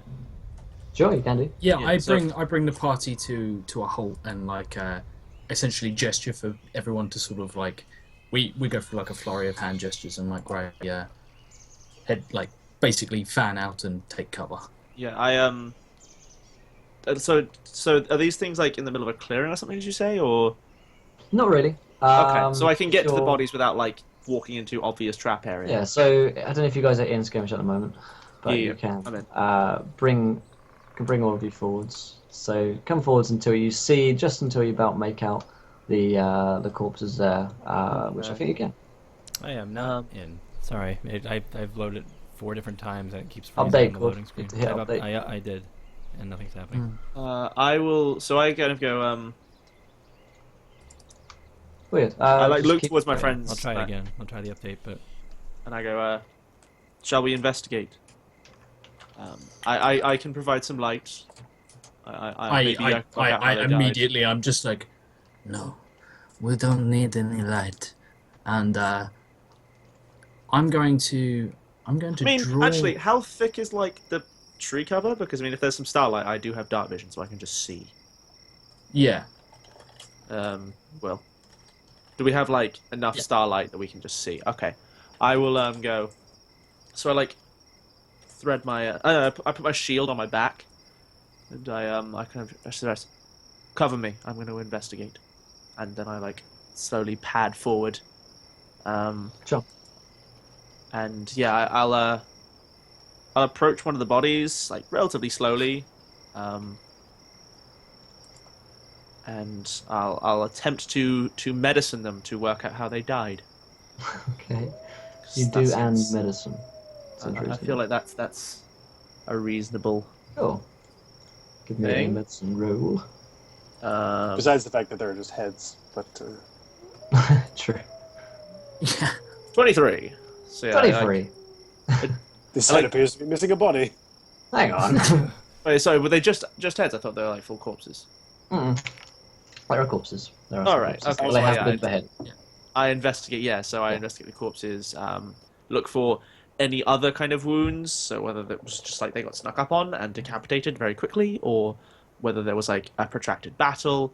I look for any identifying things on them, tattoos I might know from people I've fought alongside or fought, Mhm. that kind of thing. Sure. So as you come as you come into like looking at these guys, their corpses, you actually notice that they do look familiar. You kind of grab a head, kind of turn it over, and kind of look it up into the moonlight to catch it a little bit, and it's Brandif's head, still dripping blood Fucking knew it. Fucking down knew onto it. you. Yeah, so I will say, just kind of like, Algan, sweep this area for magic. I think we might... Alex, we may have an issue. And I turn in, like, the most clueless but, like, grimmest puppet show ever. Brandon's head round to face you. And I'm like... I stop. I don't think of using his mouth to talk, but it's you're probably the about most to. weirdly comical scene of just like... Algan actually takes out his spear, and he holds it by the end, and he points it in your face, and he goes, "Found one," as he slowly backs away into the bushes. Yeah, Alex is just going to sort of like throw under his breath quickly, Caine, perimeter. Cool. Caine is going to draw We have a his... skirmish. Yeah, Sweet. he's going to draw his Yep. eagle bow. Because eagle... He has... We all get one kick-ass amazing piece of magical equipment, and I took the eagle bow, which is absolutely awesome, and it means I get advantage on perception checks and can make out ridiculously small items. I've gone for like Advantage on out the perception, and perception is wisdom based, and you're in your favorite terrain. So yeah. Yeah. Some bullshit. Basically I don't trust Will in the slightest. Like, I've played enough Broken Kingdoms to know perception is the difference between life and death. So Yep. Cool. I- So I'm gonna secure the perimeter. you drag out Brandon's body. You see that there's also the girl there who was a wizard, and also the dwarf is also dead. And you guys go to secure the perimeter. And I'm still standing there, and I turn towards Alex, and I go, I will... This may be a little difficult for... And I just, like, push my hand against its forehead, and I go, It's just a test roll. by the will, return to us. Your soul speak, and I will cast Speak with Dead. So yeah, so Brandon's soul returns to his head, and I believe so. Corpse will still have a mouth and can't be undead. The spell fails if the corpse was the target of the spell within the last 10 days. Until the spell ends, you can ask the corpse 5 questions. They only know what they knew in life, including the languages it knew. Answer usually brief, cryptic, or repetitive, and the corpse is under no compulsion to offer a truthful answer if you are hostile to it or it recognizes you as an enemy. The spell doesn't return the creature's soul to its body, only its animating spirit. Thus, the corpse can't learn new information, doesn't comprehend anything that's happened since it died, and can't speculate about future events. all right then. So it's kind of like an automaton, like memory. Yeah, bank. it's I reboot his memories. Yeah, you turn up. So Put yeah, Sarah's back online. Yeah. And he's afraid. And by the way, Richard, we're not using Roll20, we're using Skirmish. So yeah. so I and- wait Brandon. Yep. I think the lightning scars on his face kind of glow, a Yes. little bit, and So Brandon, his kind of the sockets in his eyes start like glowing, and he comes back to life. hello, Brandith. Brandon is the dwarf, right? No, he's he's the dick. Oh, I thought he was dwarf. Okay. Yeah. So, hello, Brandith. You just breathed life into the head of a dick.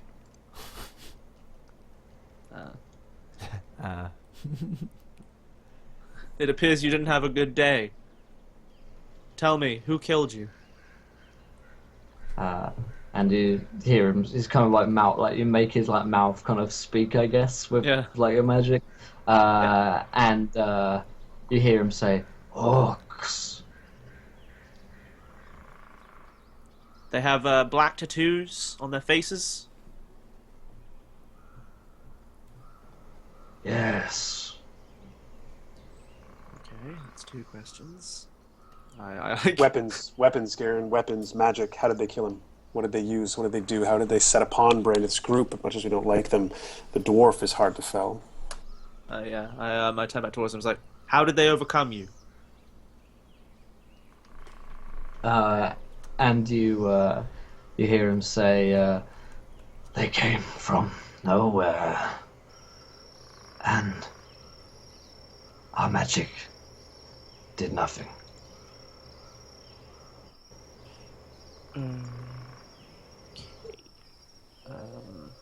Garen like frowns. Alex will sort of like be behind Garen, I guess, because like only Yeah. Garen can like talk with Brandith.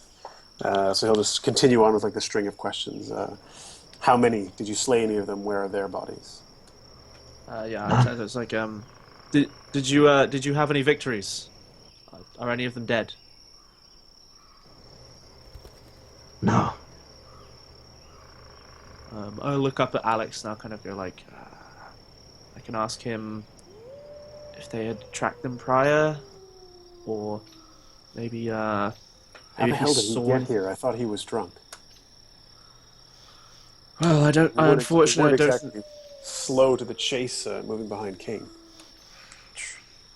I'm concerned that the Garen we left in town, that the Brandon we left in town, is not the real one. Unless this isn't the real one, which would be also difficult.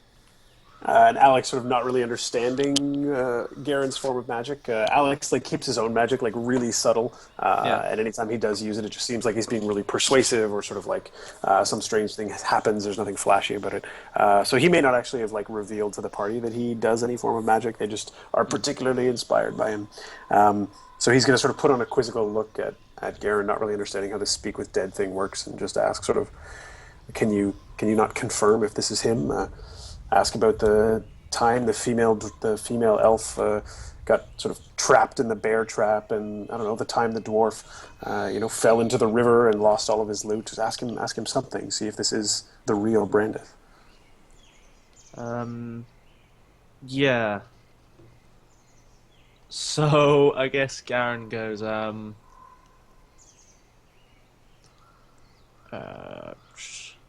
Brandith, where did you hide the 5 gold you lost me when you lost the bet on your dwarf against my man? It better be somewhere. Death won't keep it from me. Yeah, he says, boot. I like bend down, pull the boot off his corpse, shake it out. Yeah. And it's like, I think that was my 5th question. Let's try not to outlive our boots. So my 5th question, I guess, is like I shake the money out, like land on the floor with a thud, and then his like jaw goes slack at the same time. And he goes, Algan nods. Well, I'd love to say that Brandon would never have paid me back even in death, but his head lands on the floor like the mud. It's like, but he knew the bet. It's Brandith, the one we left back in town in camp. Something is very wrong.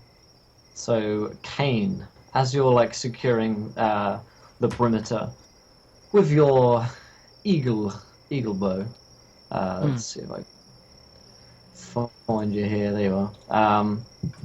So I imagine you're kind of snooping around as you do, securing this place. And as you come kind of just beyond these guys into the night, you catch sight in the darkness of an orc or two walking in the darkness. I am going to... I'm not going to reveal myself. I'm going to stay in the shadows, and I'm going to see if I can make out any of these black markings on their skin. And can I hear them? Basically, I want to make a perception check for that, and also to see if I can discern any conversation that's happening between them, because I speak. Give me a perception check. And yes, so we're just 9 retweets away from another viewer decision, guys. How many? And we're 9. 9. And we're not so far from another viewer decision from followers as well. So if you haven't followed, hit that follow button and join us tonight. Sure. So let me know you roll. Jesus Christ, that's 32. Cool. So yeah, on a 32, you actually can make out these black markings on their face. It seems like they're some kind of magical symbol. Kind of just they look like a bit like a tattoo, but you can see they're kind of glowing dark. and like a holy symbol almost. You'd probably have seen one of these on like a priest, but like probably somewhere like like on an So arm. it's But kind of this more shape, holy. did you say? It's this No, shape? I'm just kind of doing this. No, Oh, I was going to say, because upside down M! no. Ah, it's The happening. words reform. Conspiracy! I need to Tom. know. No, you don't see anything like that, but you do make out what seems to be some kind of like bird symbol. Probably because you have your hawk around. You probably like the kind of profile of the hawk kind of looks a bit similar to what you see kind of emblazoned here.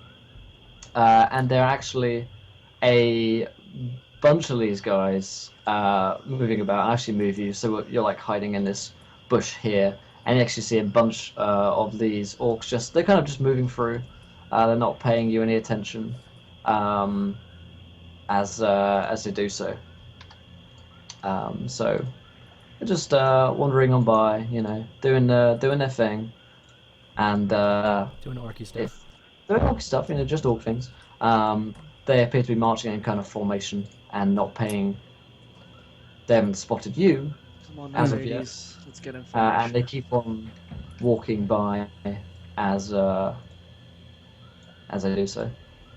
Cool. I'm going to if I can actually see them, I can sure as hell track them if I give them some head start. So I basically just I'm gonna do a full 360 check to make sure there's nothing around me and I'm not being and then Leaps into the air. I jump into Shoots the one over air the head.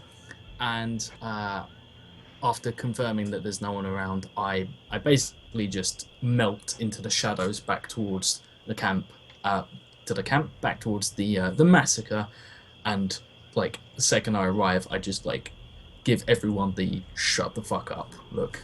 I'm just like, and then we squad up. I get a group huddle together and I just say, how many orcs were there?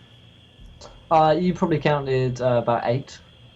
Cool. I say 8 orcs, just to the north through the clearing.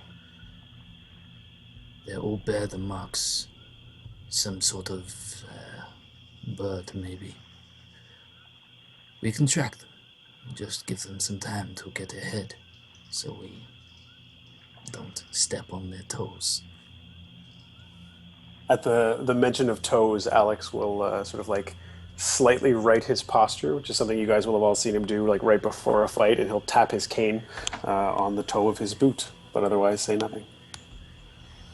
Yeah, I think Garen hasn't really huddled. He's actually like kneeled in front of the bodies in like a prayer. Caine basically brings the huddle, so it's like surrounding Garen. So That's he's fine. like I think this kneeling is in the middle of the group. Yeah, this isn't too unusual. Like Garen's still paying attention. Yeah, He's just paying respect. Yeah. I think it's one of those things like we've been traveling together for enough time like now that we all sort of get that we have our own ways of doing stuff. We don't really interfere too much. But yeah, I just say we give them some head start, maybe an hour or so, and keeping track of them will be easy. All the wildlife in the area is going to run a mile. Just follow the quiet and keep your guard up. What did the head have to say? Alex is going to sort of crouch down quietly and start like tightening everyone's boots to make sure that everyone's boots are tied tightly enough. While he's doing so, he's going to like start reciting some verse of something that you would have heard before. Let me find which one. It's one of the ones for Josh. Of course, I already have a whole book of things to inspire these folks, so... Yeah, the maker of this way launches out into the infinite and builds a road into chaos and old night, and is followed by those who hear him with something of a wild and silent delight. And at the word silent, I'll like tighten the last of the boots. Again, a very subtle form of casting Pass Without Trace. All within 30 feet, who I choose and who are willing, for up to concentration of 1 hour, gain plus 10 on stealth checks and can't be tracked with magic. Nice. Okay. Yeah.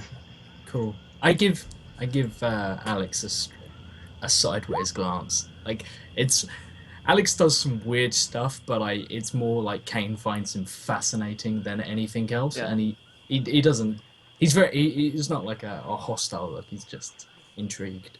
And yeah, like someone as perceptive as you would definitely notice that, like, you become impossibly quiet when I tie your boots and say those words. Strange, yeah. I think it's Garen has noted. It's like the man has magic, doesn't want to talk about it. Whatever. Yeah. Like, I love how we're all just like we're all magic users, really, aren't we? We all know. Yeah. The only person Except We're Garen, big who's just fucking the parts. most flamboyantly over-the-top magic user. One of us is out of the closet, and it's fine that you guys still aren't comfortable with that. One day we're all gonna cast hypnotic pattern on one another, and it's gonna be great. But yeah, Alright. yeah. Garen will like straighten up. He like lowers his hands and goes, "Branded spirits or nothing. Well, the orcs came out of the trees, seemingly from nowhere, killed them quickly. Their magic apparently had no effect. This is a concerning fact." Alex is gonna sort of give a nod to Garen and then sort of look to everyone and say, "I want one of them alive." Agreed. I agree, but Okay. first, there's something parchment, something to write a warning on.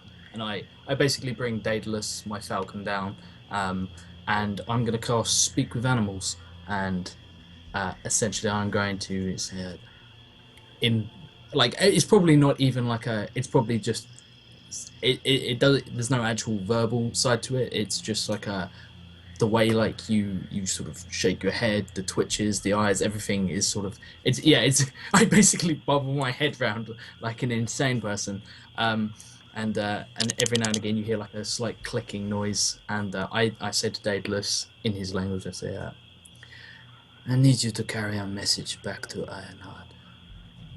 They need to be warned. Alex will write it and you'll carry it for me. You know where to find us. Yeah. Just follow my scent, and then I Yes. holy shit. Yes. Yes. I I was worried it was gonna be like a fucking batshit crazy. Oh yes. Well, yes, sire. Like all the other magical Have birds I you, play. Yeah. Why, yes, sire, I can do that for you. Oh my god! It just Yeah. it just steals Alex's Oh, pipe. it's just like- Warwick Davies. Hi guys, yes, I can do that for you.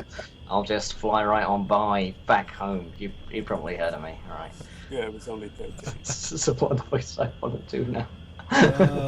Wait, I know just the voice I can do. It's just, I might as well use it all the time now, right? I Yes, Once Alex again, guys, already it's has it again. Sydney's And you'll be like, such a lucky guy. Guy?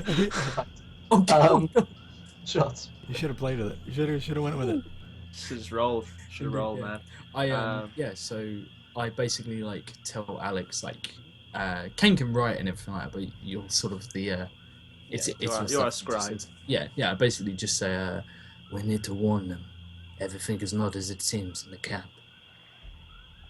Alex is going to like write out like, you know, we found X corpses, our rough approximate location, the fact that there were this many orcs, they had the markings on them, we haven't been spotted yet, we're pursuing them, yada yada yada. But he's also going to say that. Oh, sorry. Go ahead. Oh, real quick, does the guy who we just found his head, what was his name? Brandon. Brandon. Does Brandon have any distinctive tattoos? Do any of this party have any distinctive tattoos? Skin markings, anything? The dwarf does, yeah. There I mean, the are. dwarf does because he was a former slave, so. What tattoos does he have? He's got the tattoo of clock decay. Thank you so much, my friend. Welcome to the adventure. You are a Cursive on his Gentleman. chest. I look at like clock decay. He's got like he's got It's a decaying clock. That's what it is. It's a decaying clock. And So it's like that essentially- painting with the clocks all drooping off the sides. Yeah, oh yeah, it was. He's got classical art tattooed all over his body. Literally, it's in the Indeed. NPC note. It's a thing. His Clock tattoo is Yep. a decaying Clock Decay, that is your alert that just chimed in. It didn't show up earlier, but that one's for you, buddy. Indeed. So what I do is I go over to Brandiv's dwarf friend and I'm going to flay that tattoo off his body as sort of, well, we've got to get, at the end of the day, we are their competition. They're not going to believe us if we're like, oh, by the way, you know those guys who like are constantly in fucked up. competition with us? They're doppelgangers. Just fucking go kill them. But yeah, so I basically gonna give that as sort of proof of kill, and it's small enough that the Falcon can carry it. Yeah, I will also mention, so while Alex is writing that, Garen kind of turns to the other two and goes, Brandith and his compatriots returned to town. They then alerted everybody to the orc threat that we are discovering here. We now know that it's not actually Brandith who did that. Caine smiles. These doppelgangers are starting something. There's a storm brewing, friends. I'm worried we are not in the right place.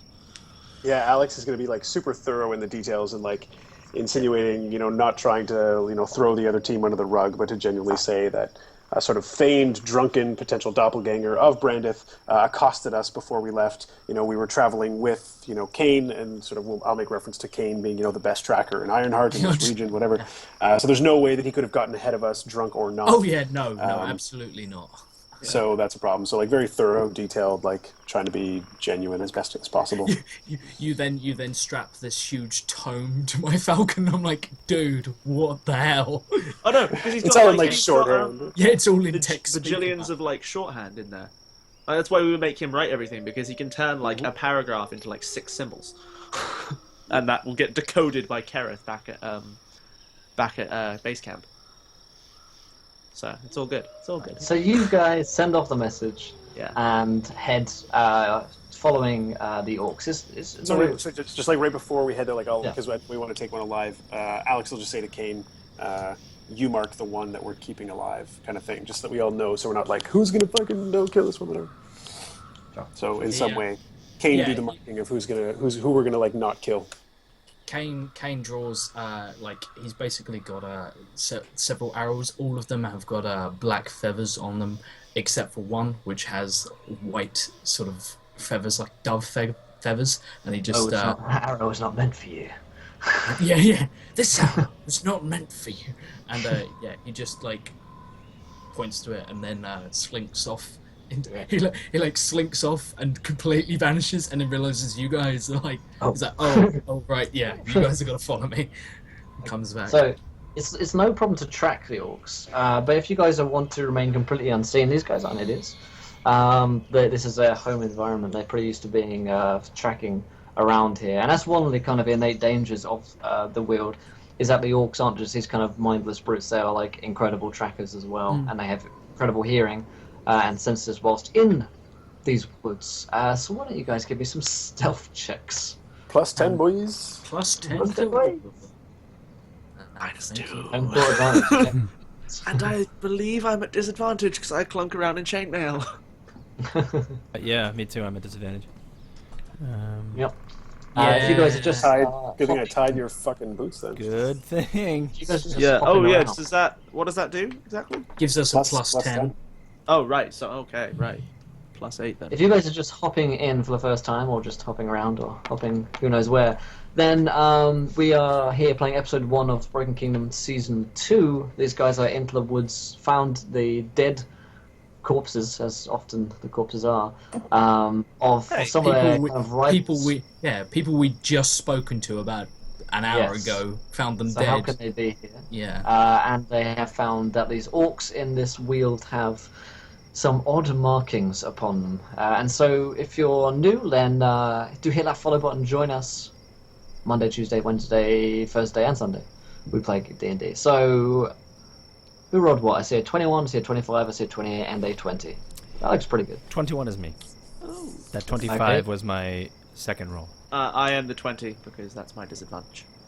Cool. So, I I got a 23.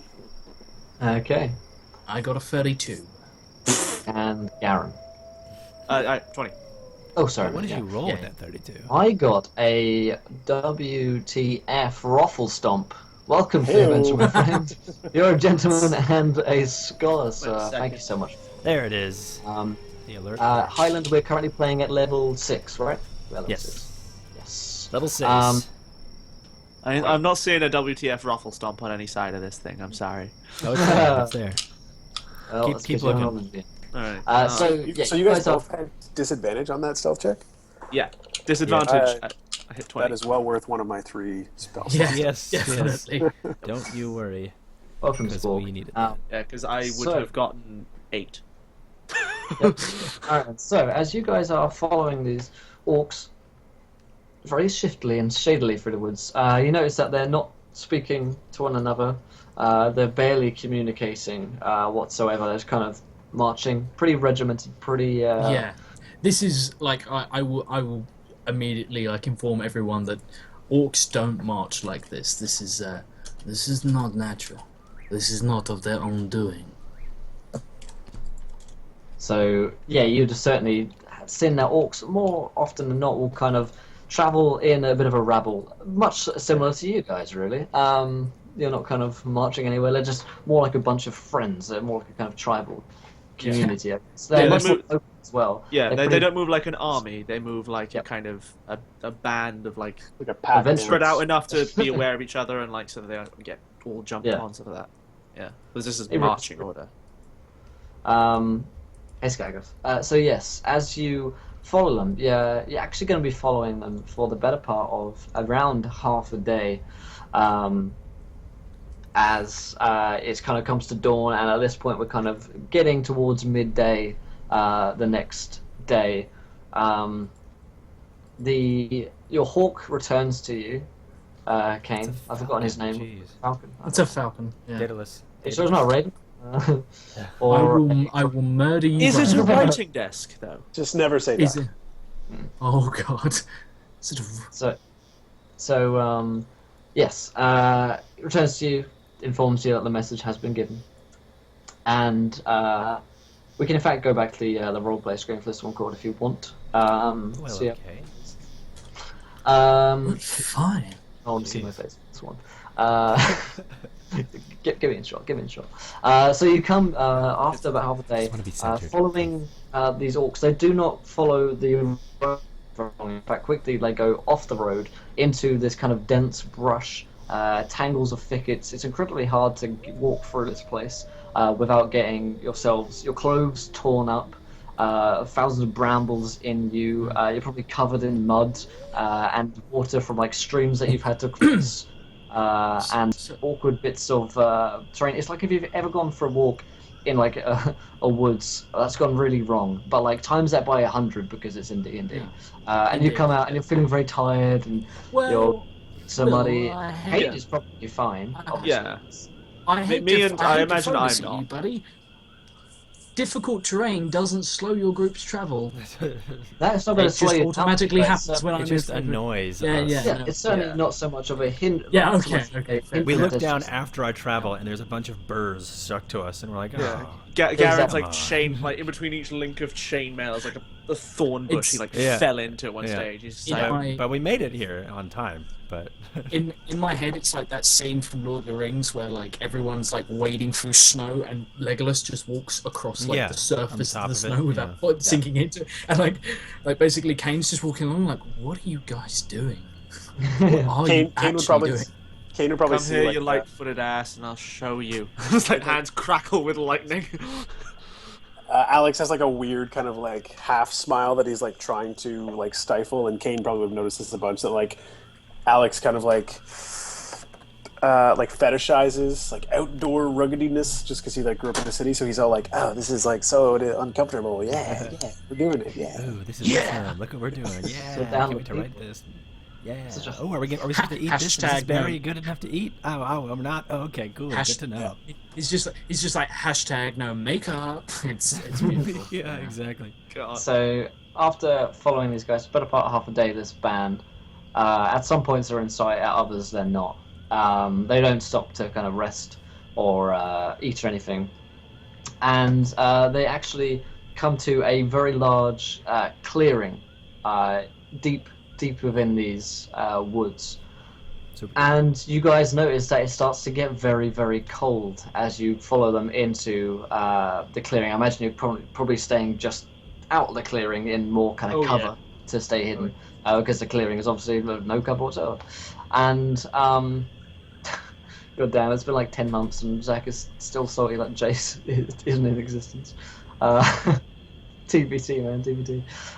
So that takes me back. So yes, in this clearing, you start to hear like more noises of kind of armor, of boots. There are clearly a lot of people in here, and I will say, as you kind of like part the bushes to see. We get the shot of the bush and just our heads poke through it. Yeah, I'm picturing the rhino's anus. Just... Yeah, yep, exactly. As Warm. As you see in, and you see probably if it's just a quick kind of vague head count, there's more like orcs here than you'd have ever seen. The most you'd have seen together is probably 8 to 10. In fact, 10 is a big group. 5 would be the sort of usual that you've seen in patrols that you'd have been able to take down easily. Like 5 orcs, by the way, for a fight for you guys is tough. Like these orcs that you, if you'd have gone straight into combat with them, you'd probably have known that they would possibly have been more on a challenge task for you if you had gotten unlucky, essentially. But if you've been lucky, you might have been able to take these guys down. But you probably see 200 to 500 you can't really make out because there's a lot of stuff in your way. But from like the sounds of armor and from those that you can make out, you can see that there is a small army in here, in this clearing list. And what we're going to say is you kind of like, as you're kind of in this bush, and then you like get down a bit more of the bush so that your vision clears, and you see like the rest of the 99% of them like coming down a forest track, and the track it's like a Chuterberger forest essentially, and it's this long track which you can see all the way down, and all the way down it you see orcs just walking, marching all the way down this. If there were a few hundred in this clearing, perhaps there are thousands more going down this path, and it kind of stretches off as it's light now, further down until even Caine's eyesight runs out, essentially struggles, kind of just blurs. And Caine, what are your elf eyes seen? They've run out. Yeah, sorry, they ran out of eyes juice. I meant to renew them back at camp. I should have gone to Spec Sense. So yeah, and I know, in I've got this- his free pair. and in this clearing, it gets very, very cold. It's probably just close to freezing in here. Your breath starts misting, and there's probably like drops of like your sweat turns like cold, almost begins to freeze. Almost like a frost nearly begins to form. You can feel like your armor, like, oh, this is getting cold in here. And as you look out into the clearing, you see a large figure. He's a huge orc, something of a titan of an orc, really, and he is covered head to toe in these black odd markings that you haven't seen on any orcs before. He's wearing some armor, but for the most part, you would know that orcs basically show their kind of masculinity, their kind of how fucking tough they are by running naked into battle. Sometimes they've been known to do that, like the really tough chieftains, to show that they don't even need it. All 17 inches. Yeah. All 17 inches of them flies into battle and... Just flogging their quadriceps. Yeah, exactly. Indeed. Do they have and shillelagh? Yeah, he's a huge mass Shillelagh. of meat and muscle. He kind of stands in the center, and you hear him kind of just shout out. He barks something in his guttural language, which I suppose, Garen, you might be able to. Can you speak Orcish? Yes. Alex can as well, yeah. Yeah, so can I. I cannot. So I'm out. I'll step out of here. I'll just leave it. Myth, go So you home. can just. Oh god. This plot won't be pertinent to you, no. Yeah. No, you hear him call out, basically, "Come, master!" And as you see him kind of gesture, and towards him walks this giant white wolf with these big, huge yellow eyes and fangs, probably the size of a horse. This wolf is ridiculously huge. It's clearly some kind of either like bizarre. Are we talking like horse? Are we talking like elephant? Horse. Horse, Clearly yeah. some kind of god, It looks maybe. like maybe like a direwolf size. Yeah. So yeah, imagine direwolf from Game Thrones. That kind of Adult. size. Yeah. Yeah. Good. Um, Good, it's happening. So think Oh of my god, it's happening. think of like the size of a horse. So it's like up there basically, and you'd have to you'd need assistance to get on top of this thing, unless you're like a 7 foot tall, gigantic orc who basically just jumps astride this giant beast, and he basically towers above the other orcs even more, who are basically just staring at him silently in their in whatever armor they're wearing. I'm picturing the wolves from Princess Mononoke. I don't know if you've seen it, but it's like they've got giant dire wolves. Yeah. Uh-huh. I don't know. Yeah. It's pretty much what I'm picturing, except with the yellow eyes. So as he sits astride this thing, go silent, and all the orcs marching further along just stop, all in unison, just a sudden kind of marching and a stop. And there's silence in the clearing, and all you guys can probably hear is the frosting of your breath, and the occasional low growl coming from this giant creature. Sense. Go ahead. How long, Mitch? How long does thingy last? What's it called? Concentration. Concentration. So if we traveled for most of the day, I would have had to burn multiple slots on it. I probably would have once we got into a rhythm and got going, I would have not reactivated it, but I can burn another slot at any point. Okay, cool. Just one. So we don't currently have it. So not that we even know we have it at this point. But we're Yeah. Cool. There's a sense. So as the clearing kind of falls silent, you hear kind of this burst of magic coming from around you kind of sense the aura of around the orc and around the wolf. You guys, anyone who's attuned to any sort of magic, you could feel that this is magic beyond the kind of power that you would have ever had any kind of knowledge of. Essentially, you'd never felt anything so strong. I think the only would I be right in saying the only approximate sensation I've ever felt similar is when I use my channel divinity ability? Yeah. So when you come in touch with a godly power, if any of you have, that's the kind of energy which you can feel. The power to move mountains, essentially, literally, and to ignore mountains that I'm more scared about. The shadow just falls over us as a mountain looms in the air and is dropped on the party. Yes, and you see the wolf begin to speak in this huge resonating voice, which actually calls all the way down the clearing to the thousands of orcs who are waiting there and around this clearing.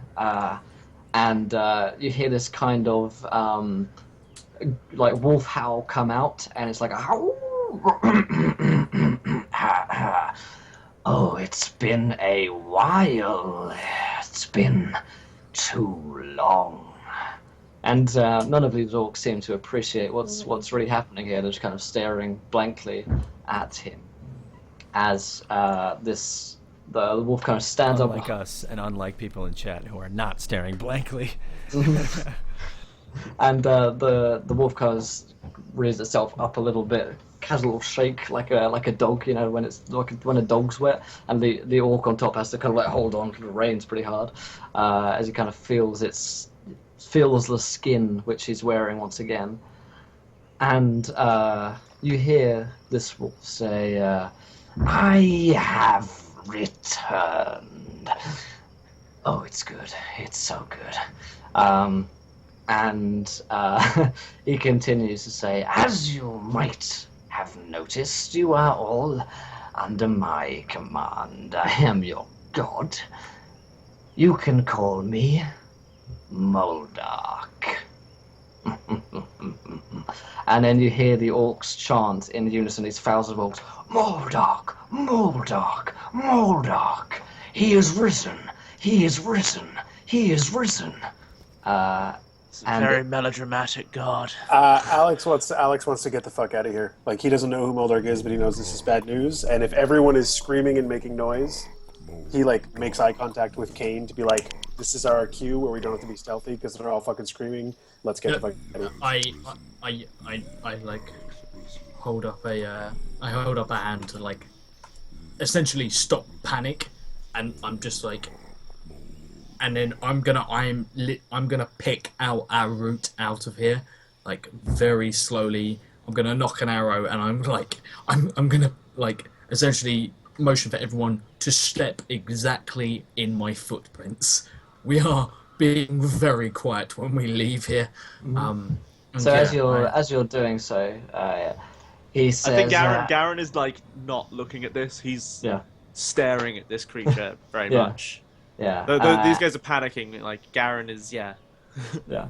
I guess part of him is responding to this as well. Like he is part orc. Yeah. He says, I am back to finish my work. You may have seen the burning portent in the sky. Asgard. Heaven, as they call it. Let me show you the power of heaven. And you see him like call up and like rear onto his back, and he looks like a bucking horse basically. And you see him like howl up to Asgard, and you can feel this. It just deafens all of you, and you have this like massive surge of like headache and whoa, oh my god. As you look up, and this huge eldritch kind of howl finishes, and as it does so, there's like a moment where nothing happens, and then you look up at Asgard, and it begins very quickly to get much bigger, and a shadow begins to fall across the world as Asgard begins to move, at first in front of the sun. And of course, this must be moving incredibly quickly, because when you see planets moving, you see stars moving, they're going like, and it begins to grow larger and larger, and begins to blot out parts of the sun as it's coming down towards Earth. And Moldock says, "Now then, that should be a lot of fun, but we have work to do. So, shall we march?" And once again they shout, "Moldock, Moldock, Moldock! He is risen! He is risen! He is risen!"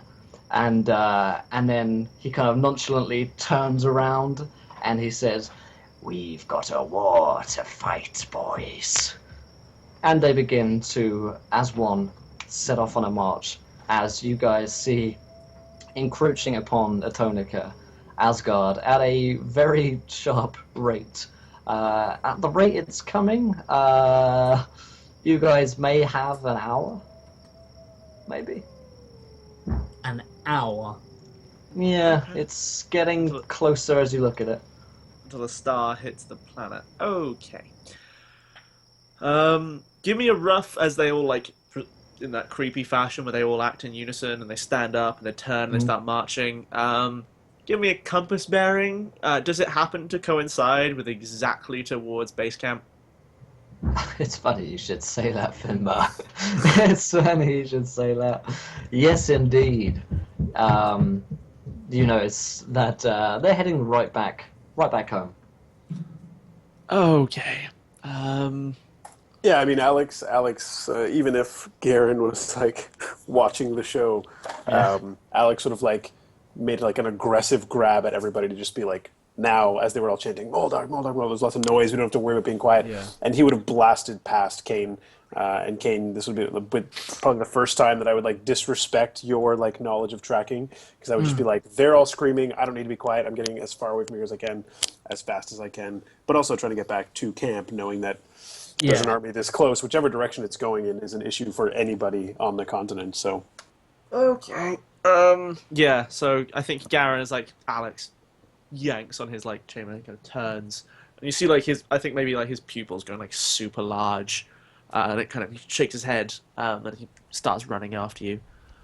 Alex would probably, he's actually, this will be like the first, we'll say this is Alex coming out of the closet in like a moment of distress, like as tense as it could possibly be, never having witnessed a god, let alone like an army before. So Alex is going to like very overtly like arcane mutter and just like cast this little puff of green smoke at his feet that's going to like burst around everyone's feet.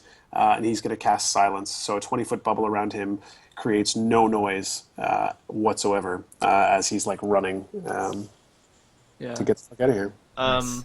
Yeah, so I'm like sprinting alongside. Wait, so nothing in that bubble can make noise?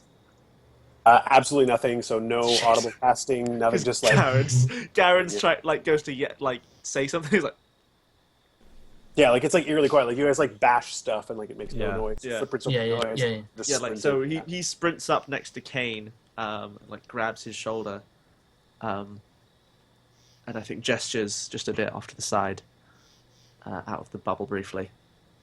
Cool. Caine nods, peels off angrily. It's still running alongside. I just want to get it's that. As we get outside, it's like, Caine, you move the fastest. Someone needs to get back and warn them. Something needs to happen, and I will like tap him in the chest, and I'll cast Enhance Ability to give him the strength of a bear. It gives you advantage on strength checks, so if you want to make a real sprinty athletics check to cross a very large amount of space in a very quick time. You're also still sitting on a bardic inspiration. Yep. So just so you're aware of that. So I think fucking break out of your leg braces and go ham. So there's rustling through the like leaves and shit around his necklace, and his again the lightning scars like throb with kind of an angry red light, and like your heart rate starts to rise, like the adrenaline kicks in, that kind of thing. Caine like has a little bit of like a shudder. You hear like tendons like stretch and like bones click, and he just says he turns to Alvin, because Algan's probably and his chipmunk. Did I say Alvin? And the quibblings. Sorry. Yeah. So sorry, I turned to Algan. I sort of the one who probably has most experience in the wild. Sort of the wild world. Kind of wild, but but like a at wild, the same time, yes. He turns and he basically just says, he says, points up to like a specific. Just say it without words, because I think we're in a similar bubble. He can talk, but I guess he'd have to yell. Oh yeah, no, we can't. Cool. I basically, in which case, if we can't talk, I am just going to haul ass. This should be interesting. I think it's something along the lines of like, run fast. Cool. Those running roll me athletics checks. We're just trying to like outpace the army. He's trying to like full on, like get them some time to prepare. Real quick, I'm not gonna make it there in time, but I'll make it there ahead of you because we've got an hour. We trailed these orcs for like half a day. So there's no way in hell. But I'll send Daedalus in my stead, and I will just fucking floor it. Real quick, what does the bonus give me? The strength of a bear? Okay, so enhanced ability. 1 second. So you touch creature, bears and so it's bull strength. The target has advantage on strength checks. Advantage on. So if you want roll athletic, you have double carrying capacity. Okay, cool. So if you want to try and sling Alex over your shoulder. I could potentially bring one of you guys because I'm pretty fucking strong anyway, and I'm not carrying anything. Cool. So I'm going to haul absolute arse, and I'm gonna throw my extra D8 at that, and we'll see what I get. All right, let's see that roll. And for those of you guys following along, we have just seen the return of Moldock, our wonderful bot, and of course our beloved demon god. If you guys haven't followed, you don't know what's going on, and hit that follow button. Join us in our adventure. We're happy to answer any questions that you guys have about the game or anything in general. So join us tonight. And retweet if you haven't. We just need 7 more retweets until another viewer decision. What'd you get, Josh? Alex we got Holy 13. shit. Mitch? Yeah, Alex got a 13 on his athletics to sprint like all hell back towards the camp. Yeah. And Josh? Try turning those 2 numbers around. I haul ass on a 31. Nice. Thank you for that bardic inspiration. I am now on Nos. It's beautiful. Yep. So we just Pops see on a Caine fucking like cloud take and off. just- Yep. Yeah, Caine Straight out. basically just like it's not even like subtle. He careens through a small tree as he leaves. Like he just splits it in half down the middle and just keeps belting. Yeah. I am slow, unfortunately. I rolled a 3 overall. What about Algan? Yeah. What was that? Sorry, what I guess So- I'm running? Yeah, we're all legging it. I think the 3 of us are Yeah. sticking together mostly, and I rolled a 10. I'm staying trying my best to stick cautious-ish. together. Yeah. But I'm probably, there's a lot going on in my mind. I really want to just turn around and try to take on the army. Because I know it's my Yeah. duty to fight the magic. Yeah, I think and tank, Garen knows but, that yeah. enough about you, and just like grabs one of Yeah. the things that is making us slower is that he's like grabbing you, and it's like It's like I that I'm like can't say jogging anything, and then I just, stop and I think and then I jog a pushes- little. yeah, pushes his Yeah. like forehead into yours, and it's like you just get kind of the head shake, and then pushes you after Alex. And yeah, we watch like this like it's the cartoon like snow explosion trail. Yeah. Flying off into the distance. But we do see back on Skirmish, if you guys are there, you should have loaded up the new map. Super cute. I am downloading. Silver kit. How's it going, Hildegard? Good night, Francis. Good luck, guys. Yeah. Yep. Where did So you? Caine is just heading straight off back to the base camp as fast as he can. And you guys who didn't roll so well are getting out as fast as you can. How's it going, Snow Banana? That's racist. Kill all draconic people, he says. Dragons are people too. Certainly in this world. So yes, you guys are running, and I'm going to say that as you guys are just pacing it out, the orcs don't kind of notice you. In fact, they're just kind of straight up marching along, but at a fair click. You guys just run out into the underbrush, trying to follow where Caine is going, but you fall behind pretty quickly. You've been traveling for a long time, so being tired isn't surprising, really. And as you do so, the shadow in the sky is getting bigger and bigger, and in fact kind of just covers the place in darkness, essentially, because it's blotting out the sun at this point.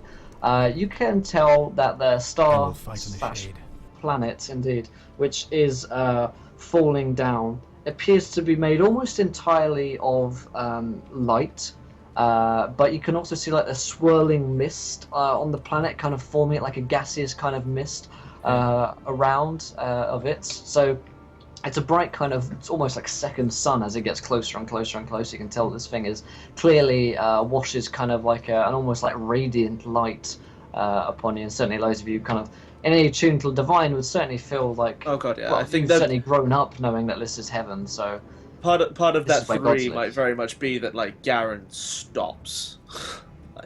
He stares up at this thing and like Yeah. is it street? I don't think you can blame me for that. It's like holy crap. yeah. This is, of course, for any of you kind of like, well, certainly for Algan, it's a huge disruption in the kind of balance of like everything of the force, balance of the force. of the force, Yep. of the force, yes, of the force. And so heaven being turned on its axis or crashing down to the earth is not a good thing.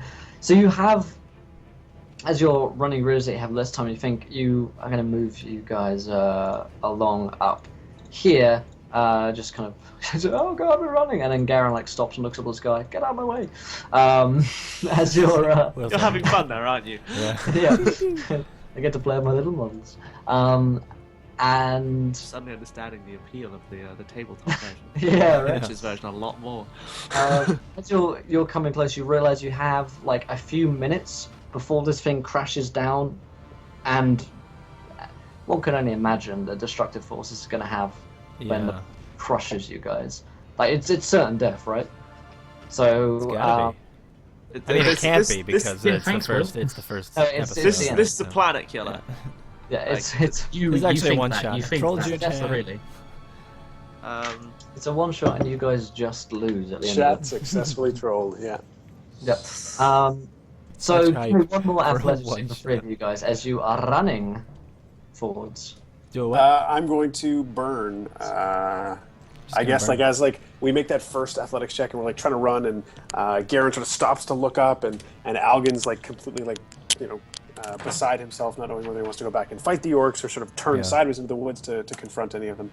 And I'm gonna like burn bardic inspiration like all of my remaining charges for. Actually, I have 3 remaining charges, so 2 of my 3 remaining bardic inspirations are going to you guys for this athletics. Okay. So you can get that D8. Sweet. So we're doing another roll for running. Is that what you did right I now? have an 18. Yep. I have an 18. That's pretty strong. That's pretty good. I'll save my bardic inspiration for 19. D's 19. enough. And one more from Algan, if you will, sir. 16. Alright then, so as you guys are running upwards through these woods, you actually come out into a bit more of a clearing. You spot what looks like an orcish kind of campfire up to the left, or perhaps even one from other adventurers, other Ironheart Company members. It looks like it's probably in disrepair, but the fire is still going. There also appears to be a cave entrance just to your kind of northeast up here. And as the planet begins to glide closer and closer into you, you have but a few seconds as you kind of watch, your eyes are probably burning in searing light as this thing is coming Oh down. my gosh. And you begin 10,000 to wild feel, magic hype. yeah, and you begin to feel like the wind in the trees, like just blowing over trees. Essentially, Trees are bending. Trees are just bending forwards. You actually see one snap and fly towards you guys, almost being lifted off your feet as. I the think kind of Garen energy just starts from the planet laughing. Yeah. So, Like, so this- intro sessions aren't slow starts with Will, just in case anyone in chat is wondering. Yeah. Big fun seasons have to start with a planet hitting a planet. Okay. So yeah, Yeah. as this chaos overtakes, and, like trees start like bending under unnatural winds, so- like Garen is just standing there. I guess probably like slowly lifting into the air, just like this deep orc bellow as he like laughs in the face of probably imminent death. I'm just gonna go ahead and run into this cave.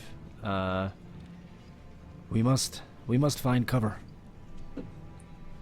That's what's... from this Yes. imminent fate. Yes. Hide in a cave. See ya. That'll protect you from a planet.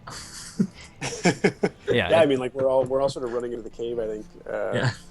I Garen's think like, someone might have laughing. to drag Garen, or at least like pull on his neck. Yeah, someone drags Garen in. Imagine.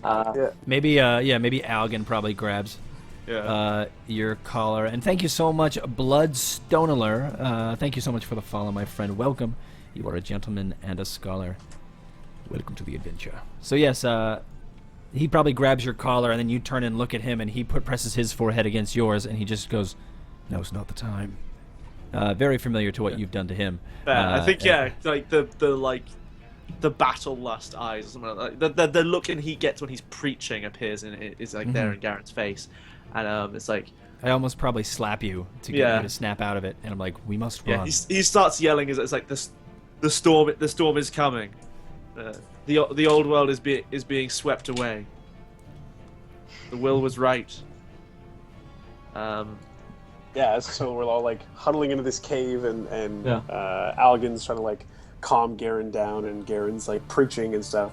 Yeah. Alex Sure. will sort of like very briefly, like whatever like the last fragment of a second is before this planet hits, if this is the end of these characters that you made us spend 3-4 hours discussing with one another, so they all had great party dynamics. Yeah. Alex will sort of like recite off like one of the lines of one of his things that he likes to read for bedtime stories, but like his panic has sort of gone away, so he sort of transitioned from that initial like, okay, there's a chance of me being able to get out of here, so it's this kind of dire flight moment, but there's a brief sort of glimmer that like he's kind of relieved to just like let it go.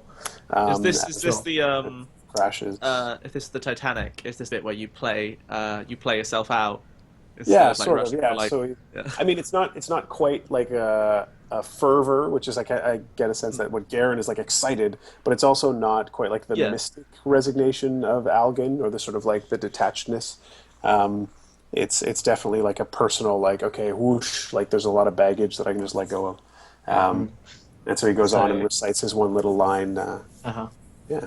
So yeah, you guys come in here, and obviously this searing, burning light from kind of washes in, and you see that like the trees, like probably a tree kind of just like smashes into the front of the entrance and starts to block it up and trying to push itself in from the wind.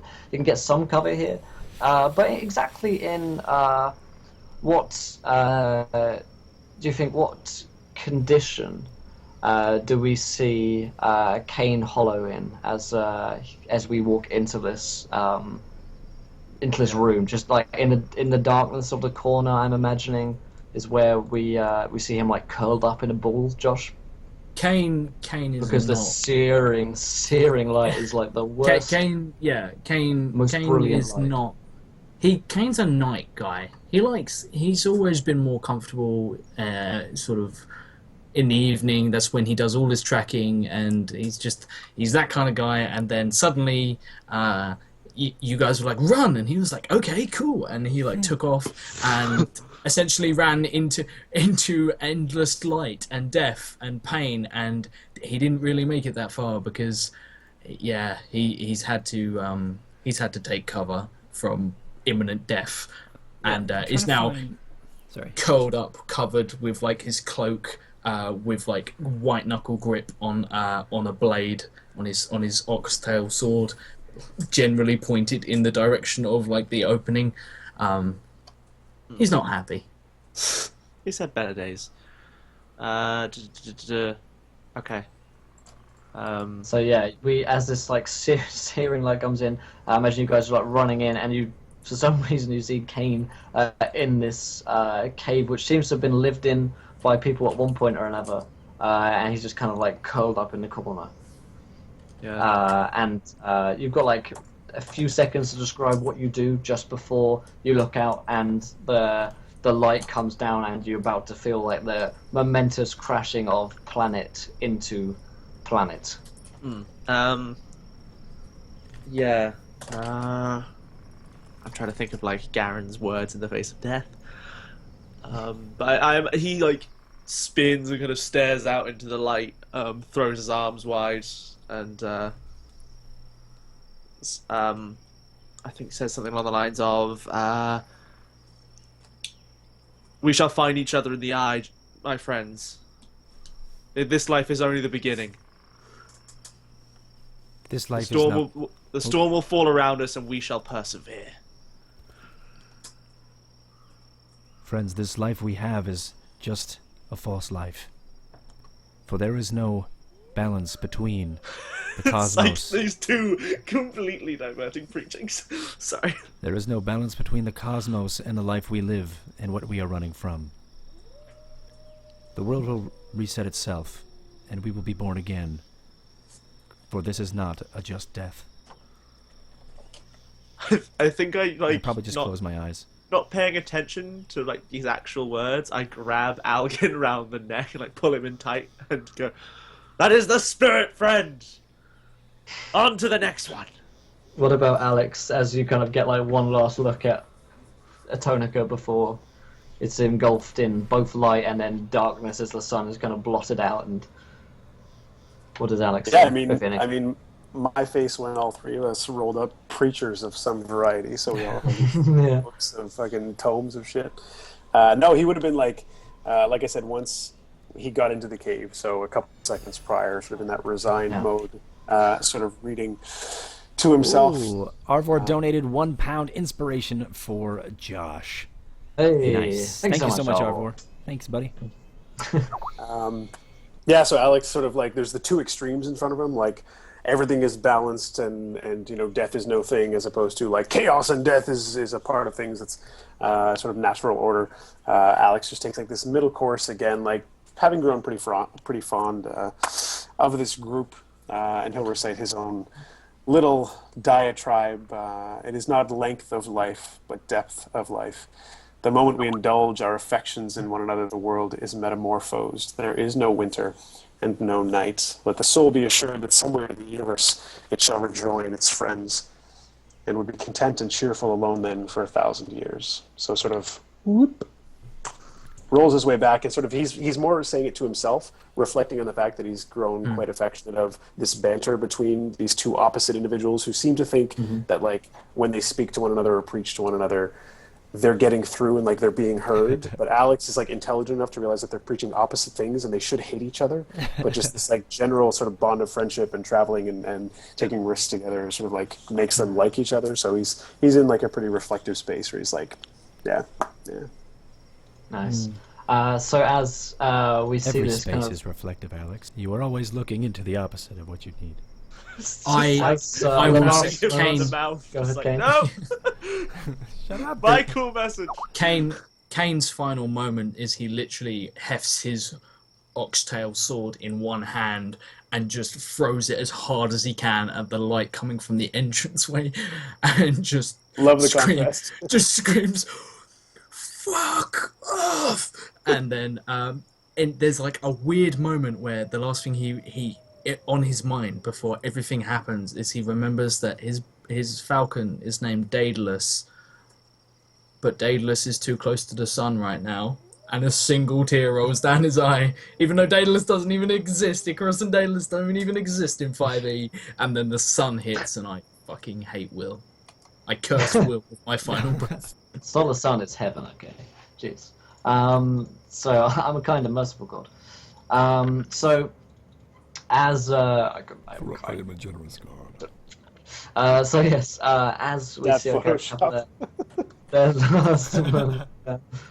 the last moments on Etonica, it seems like the sky is finally kind of exactly blotted out with a searing burst of light.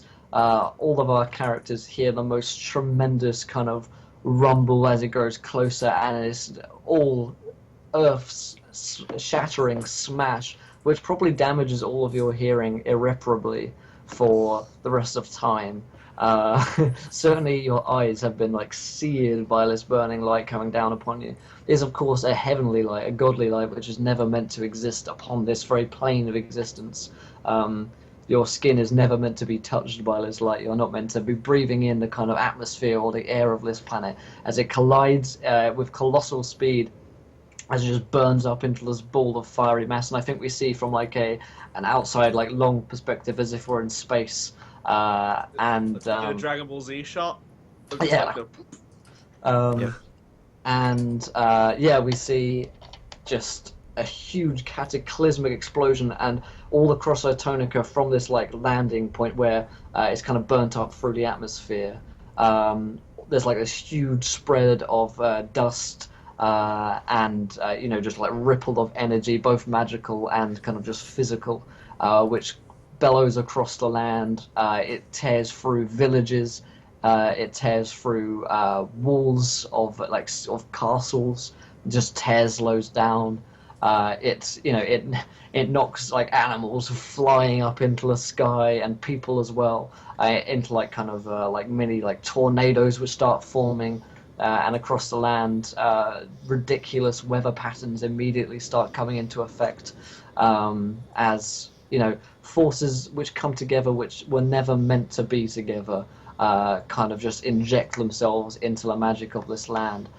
Some of it is, of course, heavenly. So we see in some points, like on one side, there's a gigantic piece of like huge storm happening, which is just killing thousands of people. And just across, there's a rainbow from like Asgard's energy just flowing over and coming into the land. And the land is covered in a huge kind of layer of dust which begins to settle very quickly after the initial impact, and the sky is kind of this murky black, red as well tint to it, as the sun is blotted out and it's trying to pierce through, but it barely does.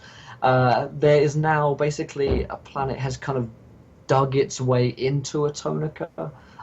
So if it were, it's a bit like a Death Star kind of shape. It has that kind of concave bit into it where the other planet has fixed itself essentially.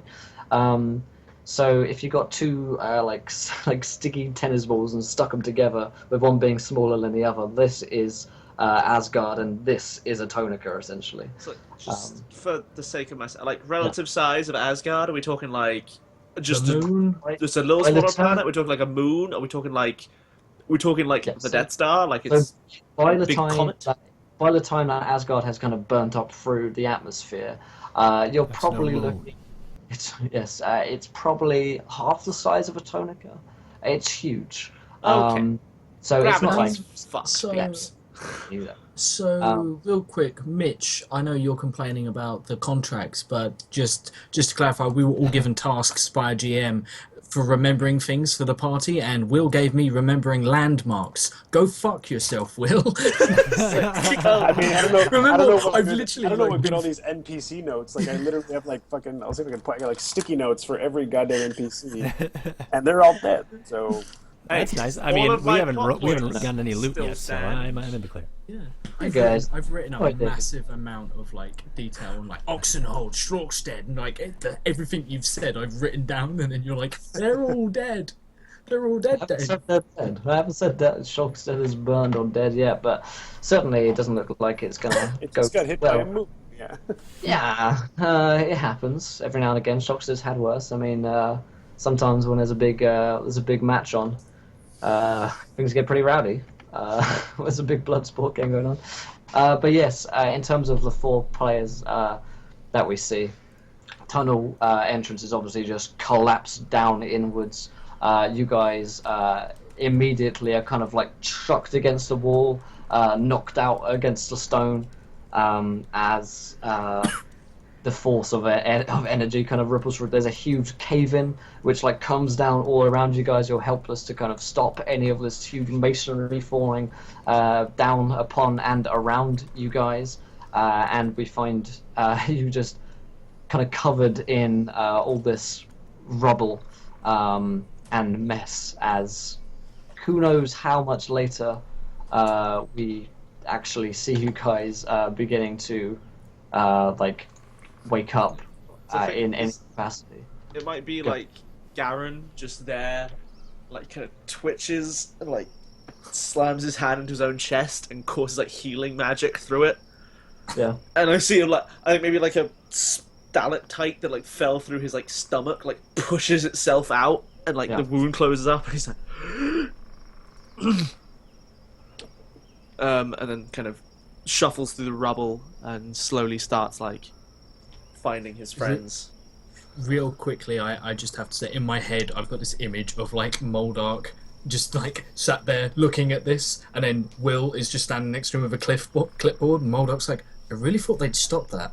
What level did you say they were again? He's like, 6, and he's like, 6? You've got a planet at them. They're level 6. I'm like, That was said in the module manual, right? Yeah. And then that's CO6 like, challenge. and that's What when a Will says to planet. Moldock, "Oh, Moldock, you don't not know how evil I can be." Yes. Oh, you you think think you're you're bad? Moldock cowers in fear from Will. I'm sorry, Master. I didn't know. So as we find you guys on 1 hit point each, and we have you're just alive. Essentially, there's probably some like healing magic going on from Garen to kind of keep people vaguely alive, like. Dear. And Watch me swim around. as you're just covered in this masonry, and each of you, like, you're not sitting up at this point. You find like there is rubble, like there's bits of. I mean, you guys are level 6. You can take a bit. You've got like shards of like rubble like through some of your legs, or like you might find your arm completely pinned, like maybe even your head, like you can't move your head because there's a rock like just above it. All you can do is like just about speak. You've no idea how much time has passed. You guys all clearly passed out in this rocks fall you die scenario, and top-notch GMing. Thank you. Rocks fall you die. The planet explodes. That's where we were supposed to go to the cave, right, guys? Yeah. Pretty sure we have articles on the website about why this is bad behavior, Mitch. Actually, your shit. So I think this is gonna get me a bunch of nice stuff if I say this. Will was just like, you guys should have gone right back there. Like, why did you? Guys, I'm pretty sure you missed something. And because of it, you're all dead. Haha. You're all dead. I'm smarter. Yeah, I'm cleverer than you. Okay, take that home with you. And think about it. Home. No, so you guys find yourselves. Says the GM is jumping into his Scrooge McDuck pool of gold right now, and he can't stop it. Exactly. So that's Donald Duck. Whatever. So apparently Algan's up. How'd that happen? Well, I guess Algan stands up. And just kind of looks around. So there's rocks everywhere? Yep. Cool. I'm going to... I guess Garen is closest next to me. I'm going to start lifting rocks off him and see if I can get a pulse. Yeah.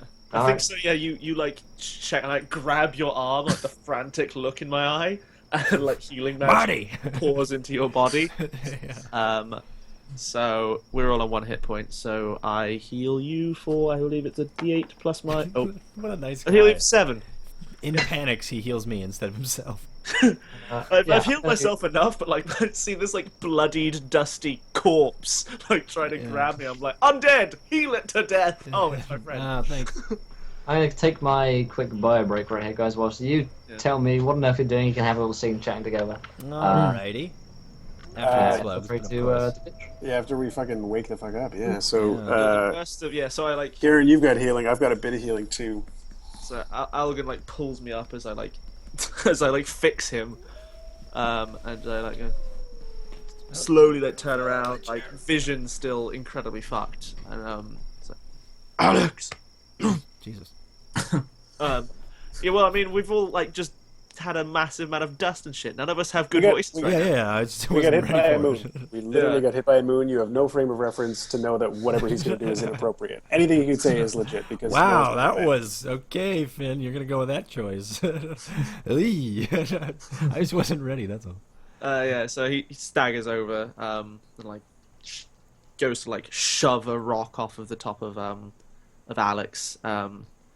I think probably it's like the two of us, like incredibly weakly, like have to team up to shove it over.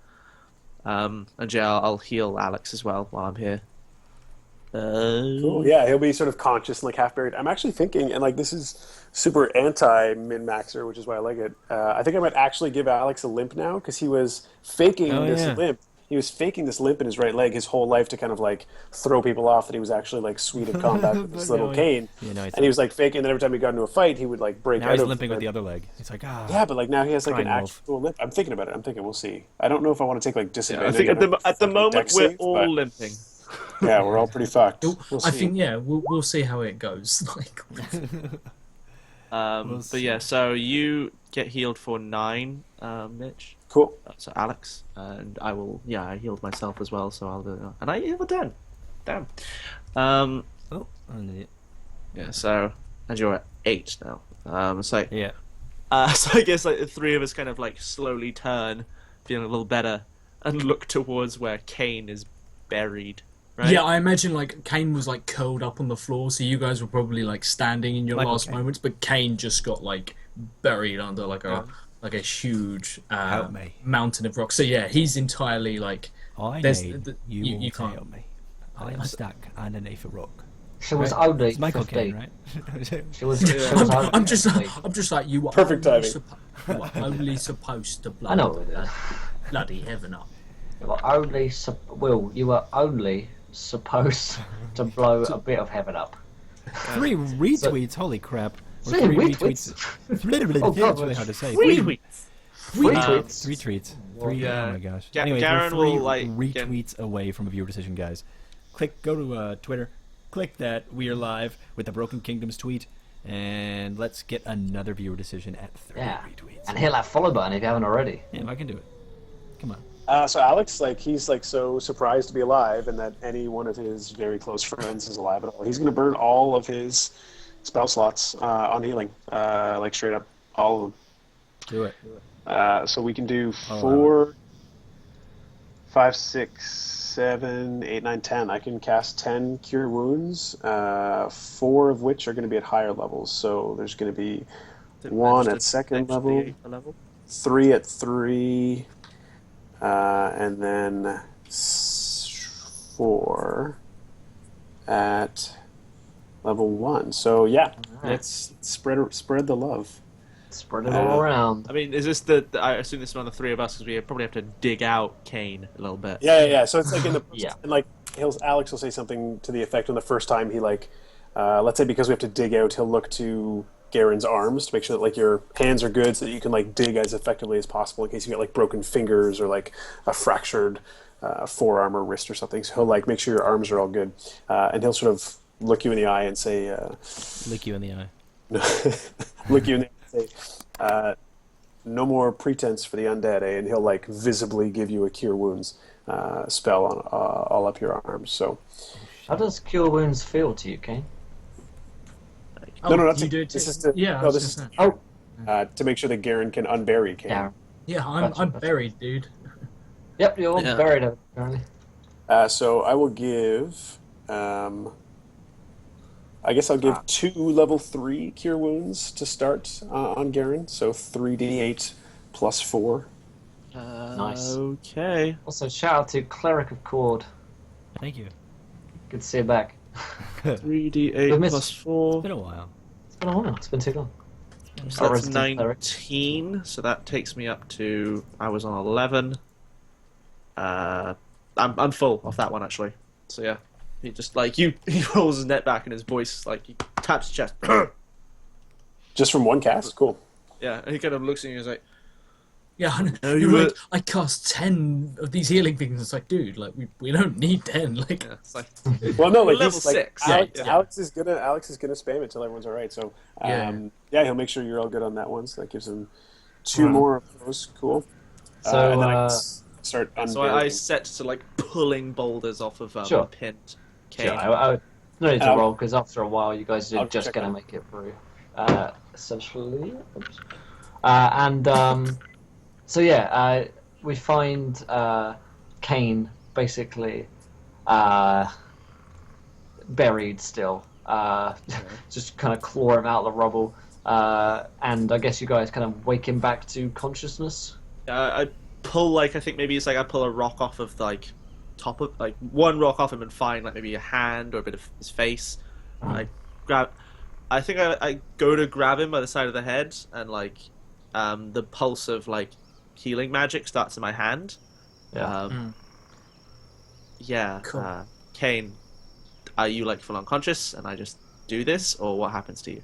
I imagine this wakes me up, and there's this horrible moment where Caine, the white light is looming over you again. Caine wakes up and he's just oh shit. But physically cannot do any. He's so battered. He's still half buried. He doesn't have any fight left in him, and you he's incredibly weak. And you put this healing magic to the side of his head, and I imagine your hand glows with this energy, and then almost as it comes into contact with Caine's skin, it turns a deathly black, and then just dissipates like smoke, and essentially nothing happens whatsoever. Caine pretty much feels infinitely worse when you do this. He's just right, yeah. Fucking plot twist. Yeah, so this black smoke appears from my hand, and Garen, I think, very straight-faced, goes, turns around to the other members of the party, and goes, I swear this doesn't usually happen.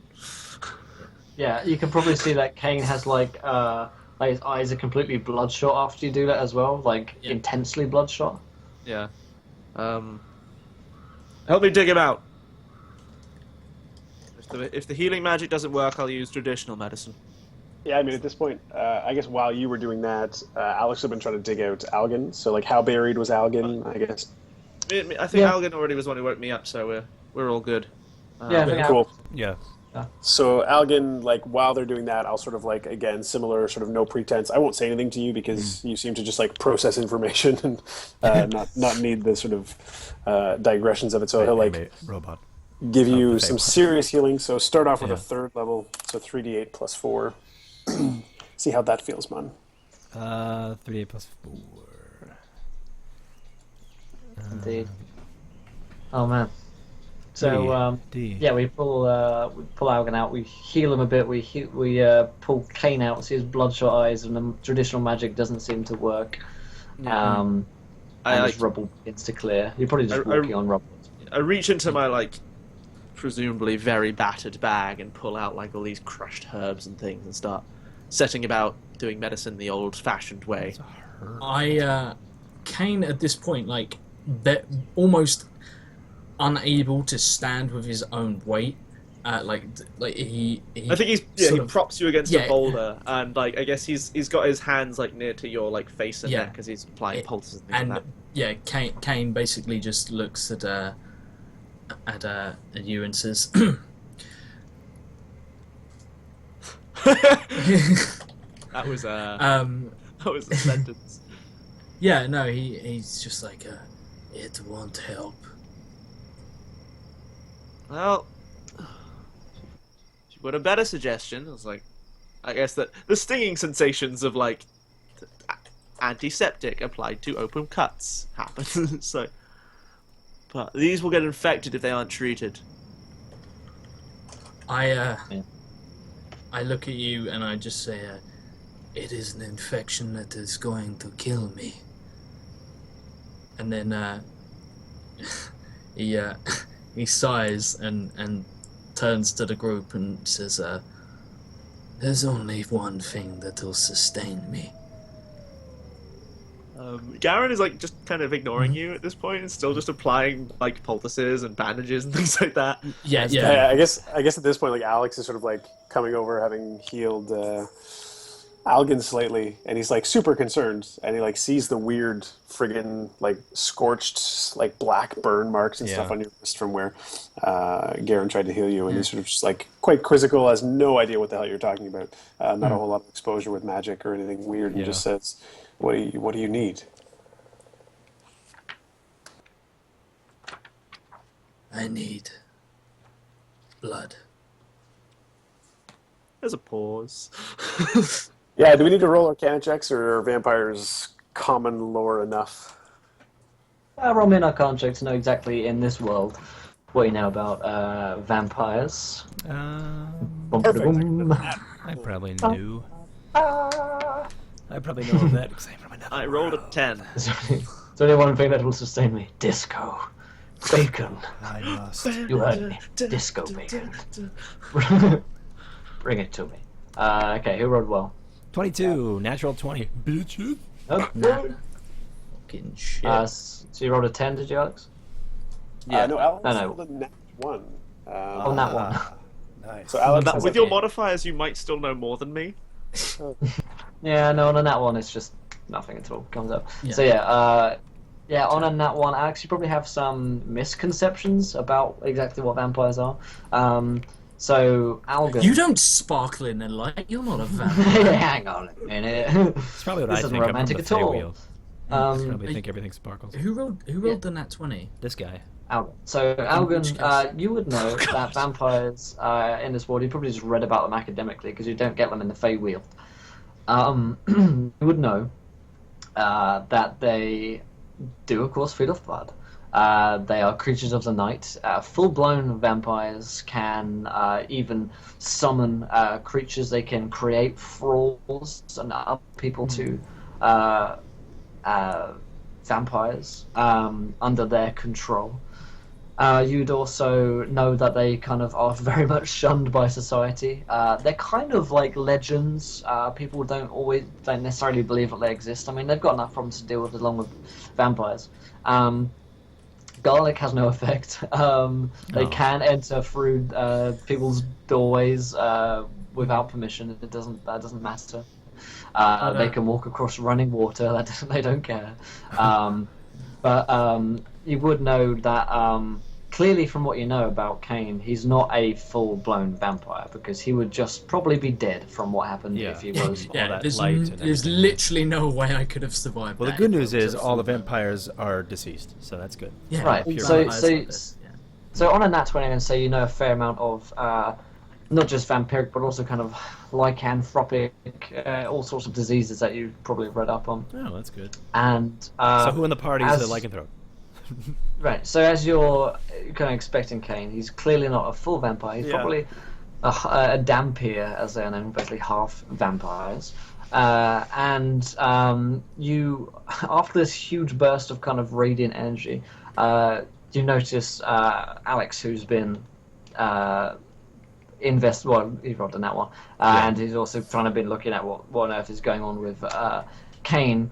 You would in fact notice that his eyes in this light are looking kind of yellow, and that is one of the first signs that you've contracted a disease known as lycanthropy. As long as I'm not a were-rat, fuck. Well, we don't know yet. You're a lycanthrope. We just don't know. You seem to contract this in the falling of heaven. Maybe you're a were-god. I'm not sure that you are aware, Alex, but you seem to have. I turned as well. I was like, "Shit, Alex, your eyes are glowing." Yeah, so like you guys are like concerned about me. I turn to Garen and say, "You don't know this information." Oh no! So, you say Garen's name. I turn around, look, and go, "Fuck." He turns to you, and the headlights turn around with him. I guess like on a nat 1, because Alex is super Alex, jelly. I must speak to you. Over here. Yeah, he's not. He's like Garen, or not Garen. Sorry, Caine is like practically dead. Like he's at 1. He's like completely mangled. He's barely unburied. He's kind of like, I imagine he's like half propped up, like barely in a sitting position. So both Garen and Algan are like, Alex, fucking, you should look at this mirror, man. Something's going on. Yeah, I look in this mirror. What do you see? Nothing. Oh, that's weird. I'll turn back to our friend and kind of like to Caine and go, "That can wait. Blood." This is... Yeah, Alex. So on the nat 1, I guess Alex, having only like very poor misconceptions of vampires, thinking that like if you like, so basically Alex is just super worried about like catching vampirism, which is ironic because he's caught lycanthropy. All he knows is that like he can't let this thing's like mouth get near him, but like he does still sincerely want to help this friend. Again, like his last dying thoughts were this like profound joy at having found like friends that he trusted and really respected. So Alex is gonna like somberly walk up to Caine, who's lying sort of half propped up, and he's gonna take out like a small. Actually, he doesn't even have a dagger, so he's just gonna pull out like his pen, and he's gonna score open his wrist and just start like pouring blood into Caine's mouth, and then after he's like opened up his wrist, he's gonna like put a hand at like the top at his elbow joint and start like healing himself. So essentially like bleeding HP into Caine while healing himself, and he's gonna do that as long as he has to, as many spells. Yeah. Nice. I would say at this point, unless someone is actually restraining Caine, before you probably do that. I mean, I was like holding you because I carried you into this position, and then So I guess it's like I might have my hands on you just because I was tending to your wounds, and then like the first drop of blood hits your mouth, as it goes from like kind of holding. It's cocaine. Josh. I don't. Actually... Oh my god, yes. But I actually don't let him even get that far. Mitch, I start seeing you do that, and I go, Alex, I need to speak to you before you do that. Please, over here. I'm going to say, for fun's sake, at least a drop gets it. Yeah. Okay, I think so, yeah. It's like, I say the thing about the yellow eyes, you, like, give me some shit. He opens his arm and steps forward, and then we turn around and go, shit, as, like, the first, like, crimson drop is falling. It goes from, like, Garen is just, like... Garen is, like, just essentially having to just lean on Caine, and Caine just cannot resist, to suddenly Caine... is a mule and is just like, I'm going to move forward now, and there is nothing you are going to do to stop this. Yeah, and we see Caine's like bloodshot eyes just go like fully black, as like his pupils just is all of his eye. Like in Finding Nemo when Bruce sniffs the blood. Yeah, Right. indeed. Yeah. And essentially, It's a thing Caine. of, like, Just like you that. realize that the black of his eyes is never actually black. It's just such a deep red that we couldn't tell, and you Ooh, just yeah. see the edges of crimson there. And Whoa! I like basically Caine just like he goes from being pinned against the wall to suddenly he's behind you, standing where in the wreckage of the entranceway with his sword, turns to like you guys, raises his sword, takes a step forward, and then like sinks to a knee as like the initial like boom, because he's specifically not been feeding around you guys, because he's not just weak like for he's weak all over, and he just like essentially like takes the knee and it's just like that was not very wise. Yeah, I take out my spear, like as I'm like, I need you to do this, and like a drop hits, and you're like, what? Probably at that moment, I take out my spear and I hold it with two hands up to as Caine, as you march across the corridor, and like you turn around, my spear is in like the base of your neck, not in it, but pressing aggressively. And very much like I want to keep him at bay, but everybody else, you probably think that I'm going to kill him. Garen has been like, so he was holding this guy, and then just gets like bowled over as this like blur streaks past, kind of rolls, regains his feet, clutching onto his like prayer beads, and like reaching for his staff. And you can see the snarl starting. On that nat one, like Alex has no idea what's going on. Like he's just opened up his wrist and he's just like, it's like, what? I did this, man. like, So now you're just bleeding and you're trying to this... keep the blood in, and you can't because you just fucking cut your wrist. And you're like, shit. Yeah. It's like he's trying to remember the words for cure wounds, but he's like getting losing woozy blood, from blood like, loss. Friends, that was a very poor decision on your part, Alex.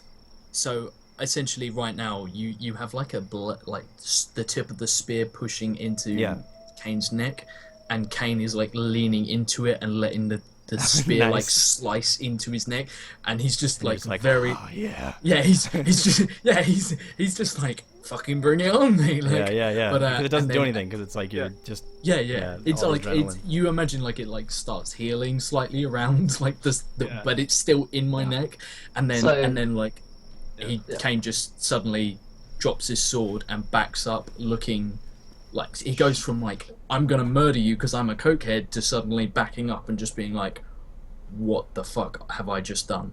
So Algan, what do you say to Alex? Friends, I must say that a transformation has happened to our friend here, and I'm still like have the spear in the base of oh no, Caine's backed or as he up, backs like, up, I'm still kind of got all my focus on you, and I'm still gesturing. You guys are like, you are looking at the back of this platinum haired high elf as he's like gesturing to the wounded Alex, and he's like, our friend here has undergone a transformation. Not sure if it was from the cosmic events that has happened, or from before. But Purgatory 22 has clicked that follow button. Thank you so much, Purgatory, my friend. Welcome. You are a gentleman and a scholar. Thank you so much, Clank Prez, for following as well. Welcome to the Avenger, my friend. Thank you, fellas or ladies. And the scholar, hit that follow button if you guys haven't already. Go ahead, Paul. All right, so and I go. I'm. Oh, now I got the thing going. I'll wait after the alarm here. Your donga, Yep. Oh yeah. I got my donga going. I can't think when that's he's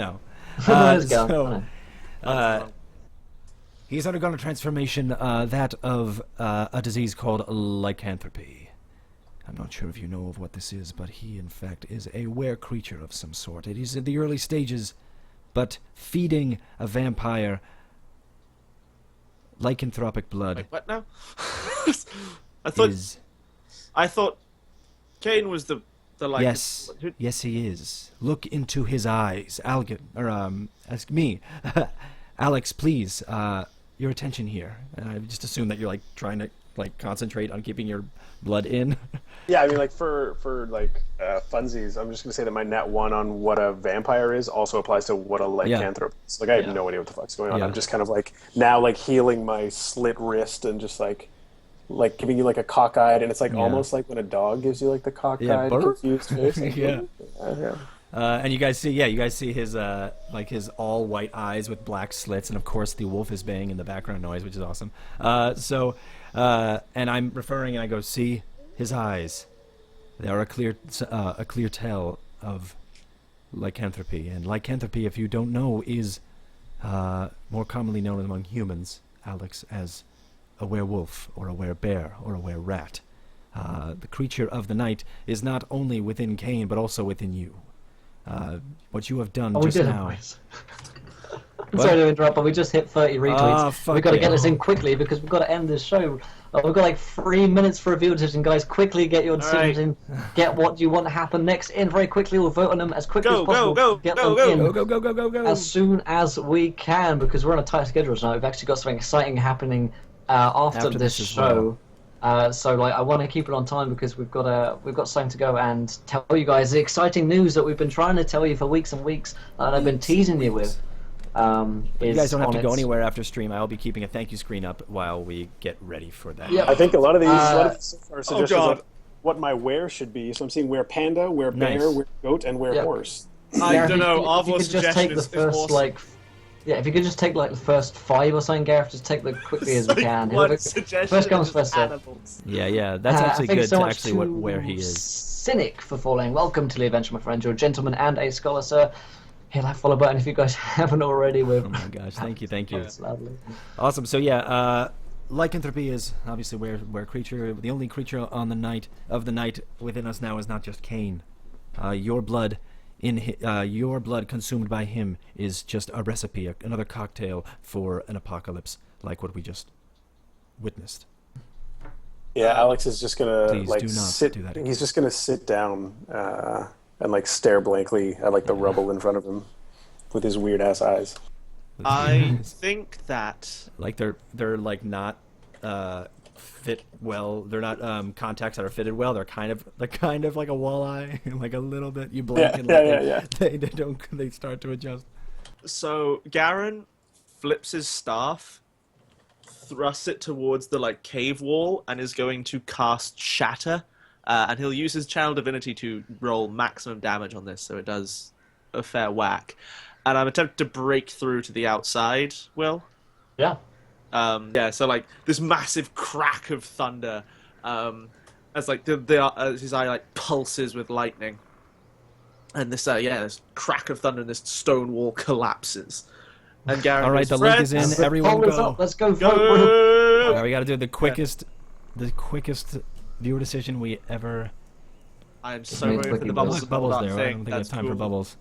I went for the werebear. I wasn't Moldock. But yeah, so kind of like goat. Cracks the wall, and like puts his staff back down, and goes, "Friends, the storm has passed. Let us not fight amongst ourselves. A new world lies outside. I give a guttural plan snarl to explore it. I give like a guttural snarl towards you, like quite uncharacteristic of me to actually get like aggressively involved, and then like essentially like give an awkward like I clear my throat and I'm like.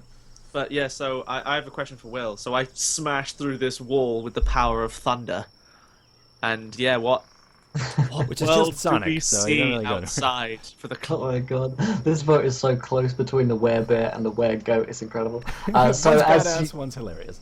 As you burst out, we get the kind of Fallout style, like slight blear, kind of, and then it kind of like fades as your vision kind of readjusts itself to get this brilliant burning light. You see that the land in front of you is kind of covered in this mist. You see the planet which is crashed, and it's like a light bulb is breaking. It's like jittering on and off, and that is basically what's happening with Asgard. It's kind of lighting up the sky of energy and then like crackling back down, as if somewhere within the core the light bulb is broken somehow, as if Asgard itself is kind of breaking and shattering. And as you basically just begin to see this happen. You see like cracks begin to form on the planet, and more and more like these cracks just grow. You heard me. These cracks just begin to ripple all along the surface of Asgard and begin to just kind of implode very slowly at first, and then crunching down with more and more weight and force. And oh my god, chat is fucking crazy right now. But we do have our decision, and we see up in the sky that it's actually because of all this planetary interruption. It's a full moon. Yeah, like rapid pace into view. Oh, conveniently the moon is high, and we see Alex Telamis, the lovable bard, just begin to kind of rear his like head with this force of lycanthropy. His eyes turn yellow. He sprouts horns from him. He begins to form smaller down, and his hooves grow, and his fur juts out of his skin. It's the most painful thing that you guys have experienced, or that Alex has ever experienced in his life. The most bizarre, magical transformation, as before you stands not just a goat, a were-goat. This goat, the size of perhaps a wolf, with these huge horns, like which look like they could do serious damage. Is he that kind of like the epitome of the devil if he had red skin, like with the hooves and stuff? In my head, is it like am I like a bipedal goat, like the? I think chat's like spamming like the Diablo goat man, like the bipedal. That's the goat vision man. I had. Yeah. Okay. I think the general D&D rules are you kind of, if you can learn to control it, you can go from human form to goat form. Someone said something about general D&D rules, so I don't know why that came into That it. also requires him learning to control it, which is a whole different kind of fish. So because that is up to the GM entirely. Awesome! What an awesome! Thank you so much for that wonderful view decision, guys. Fuck yeah. Yeah. Wow, chat was fucking crazy then. We do Team have Goat versus Team Bear. Yep, we do have to come to the end of this night's episode, but we have exciting news. We're obviously back tomorrow, so if you haven't followed yet, hit that follow button, join us so you can catch up with all of our adventures. We're here Sunday, Monday, Tuesday, Wednesday, and Thursday, playing D&D each and every single night for 3 hours. Or furthermore, if you haven't followed our YouTube, go check that out rather. We almost have 500 followers on YouTube, which is pretty hype. Yeah. Hit us up on there. I, however, do need to also thank Arvor for your donation. Thank you, my friend, and once again to Highland Lass for her Patreon pledge. Thank you so much, guys. You guys are awesome. But we do have the exciting news. I and myself and Mitch are about to go on to How Re-Roll's channel to announce some exciting news. We have some special memes brewing there. So if you guys haven't checked out How Re-Roll, they're about to go live. We're about to head on over there and talk about some stuff which is going on. So if you want to carry on chatting to me and Mitch, then you can find us over there in just a few minutes. Tomorrow is Call of Cthulhu. I have myself playing, I have Cord playing, I have Colin playing, I have Ginger Snap, aka Lee playing, and I have Siliqui Greyhawk, you might have seen around in chat, and in the 24-hour stream, she is coming to play with us. The link for How Re-Roll, if you guys don't know these guys, I don't know what you've been doing on D&D, because these guys are like almost as famous as my mum. So there you go. There is the old guard, the first ones. Yeah. Self-burn. It feels good, man. I'm a masochist. So, guys, let's go around quickly, do some plugs and hooks, and what we're doing. Alright. And yeah. Oh, me? Okay, I am Finbar. You can find me on Twitch at MathandTV, as it says beneath my face. You can find me on Twitter at FinbarDS. I play games and talk a lot about role-playing games and not other nonsense. And it's great. And also you should follow this stream because I'm here a lot. And Garen, the crazy lightning orc, will return. Go! Cool. Myth. Hey, what's up? I'm Mathematic. I'm a thing here. I do a lot of stuff. I'm just super excited to move on to the next bit of an announcement, so don't worry about me. I'll be here next week. I'll be here tomorrow, so I'll do some hooks and plugs tomorrow. So thanks, guys, for everything. It was a lot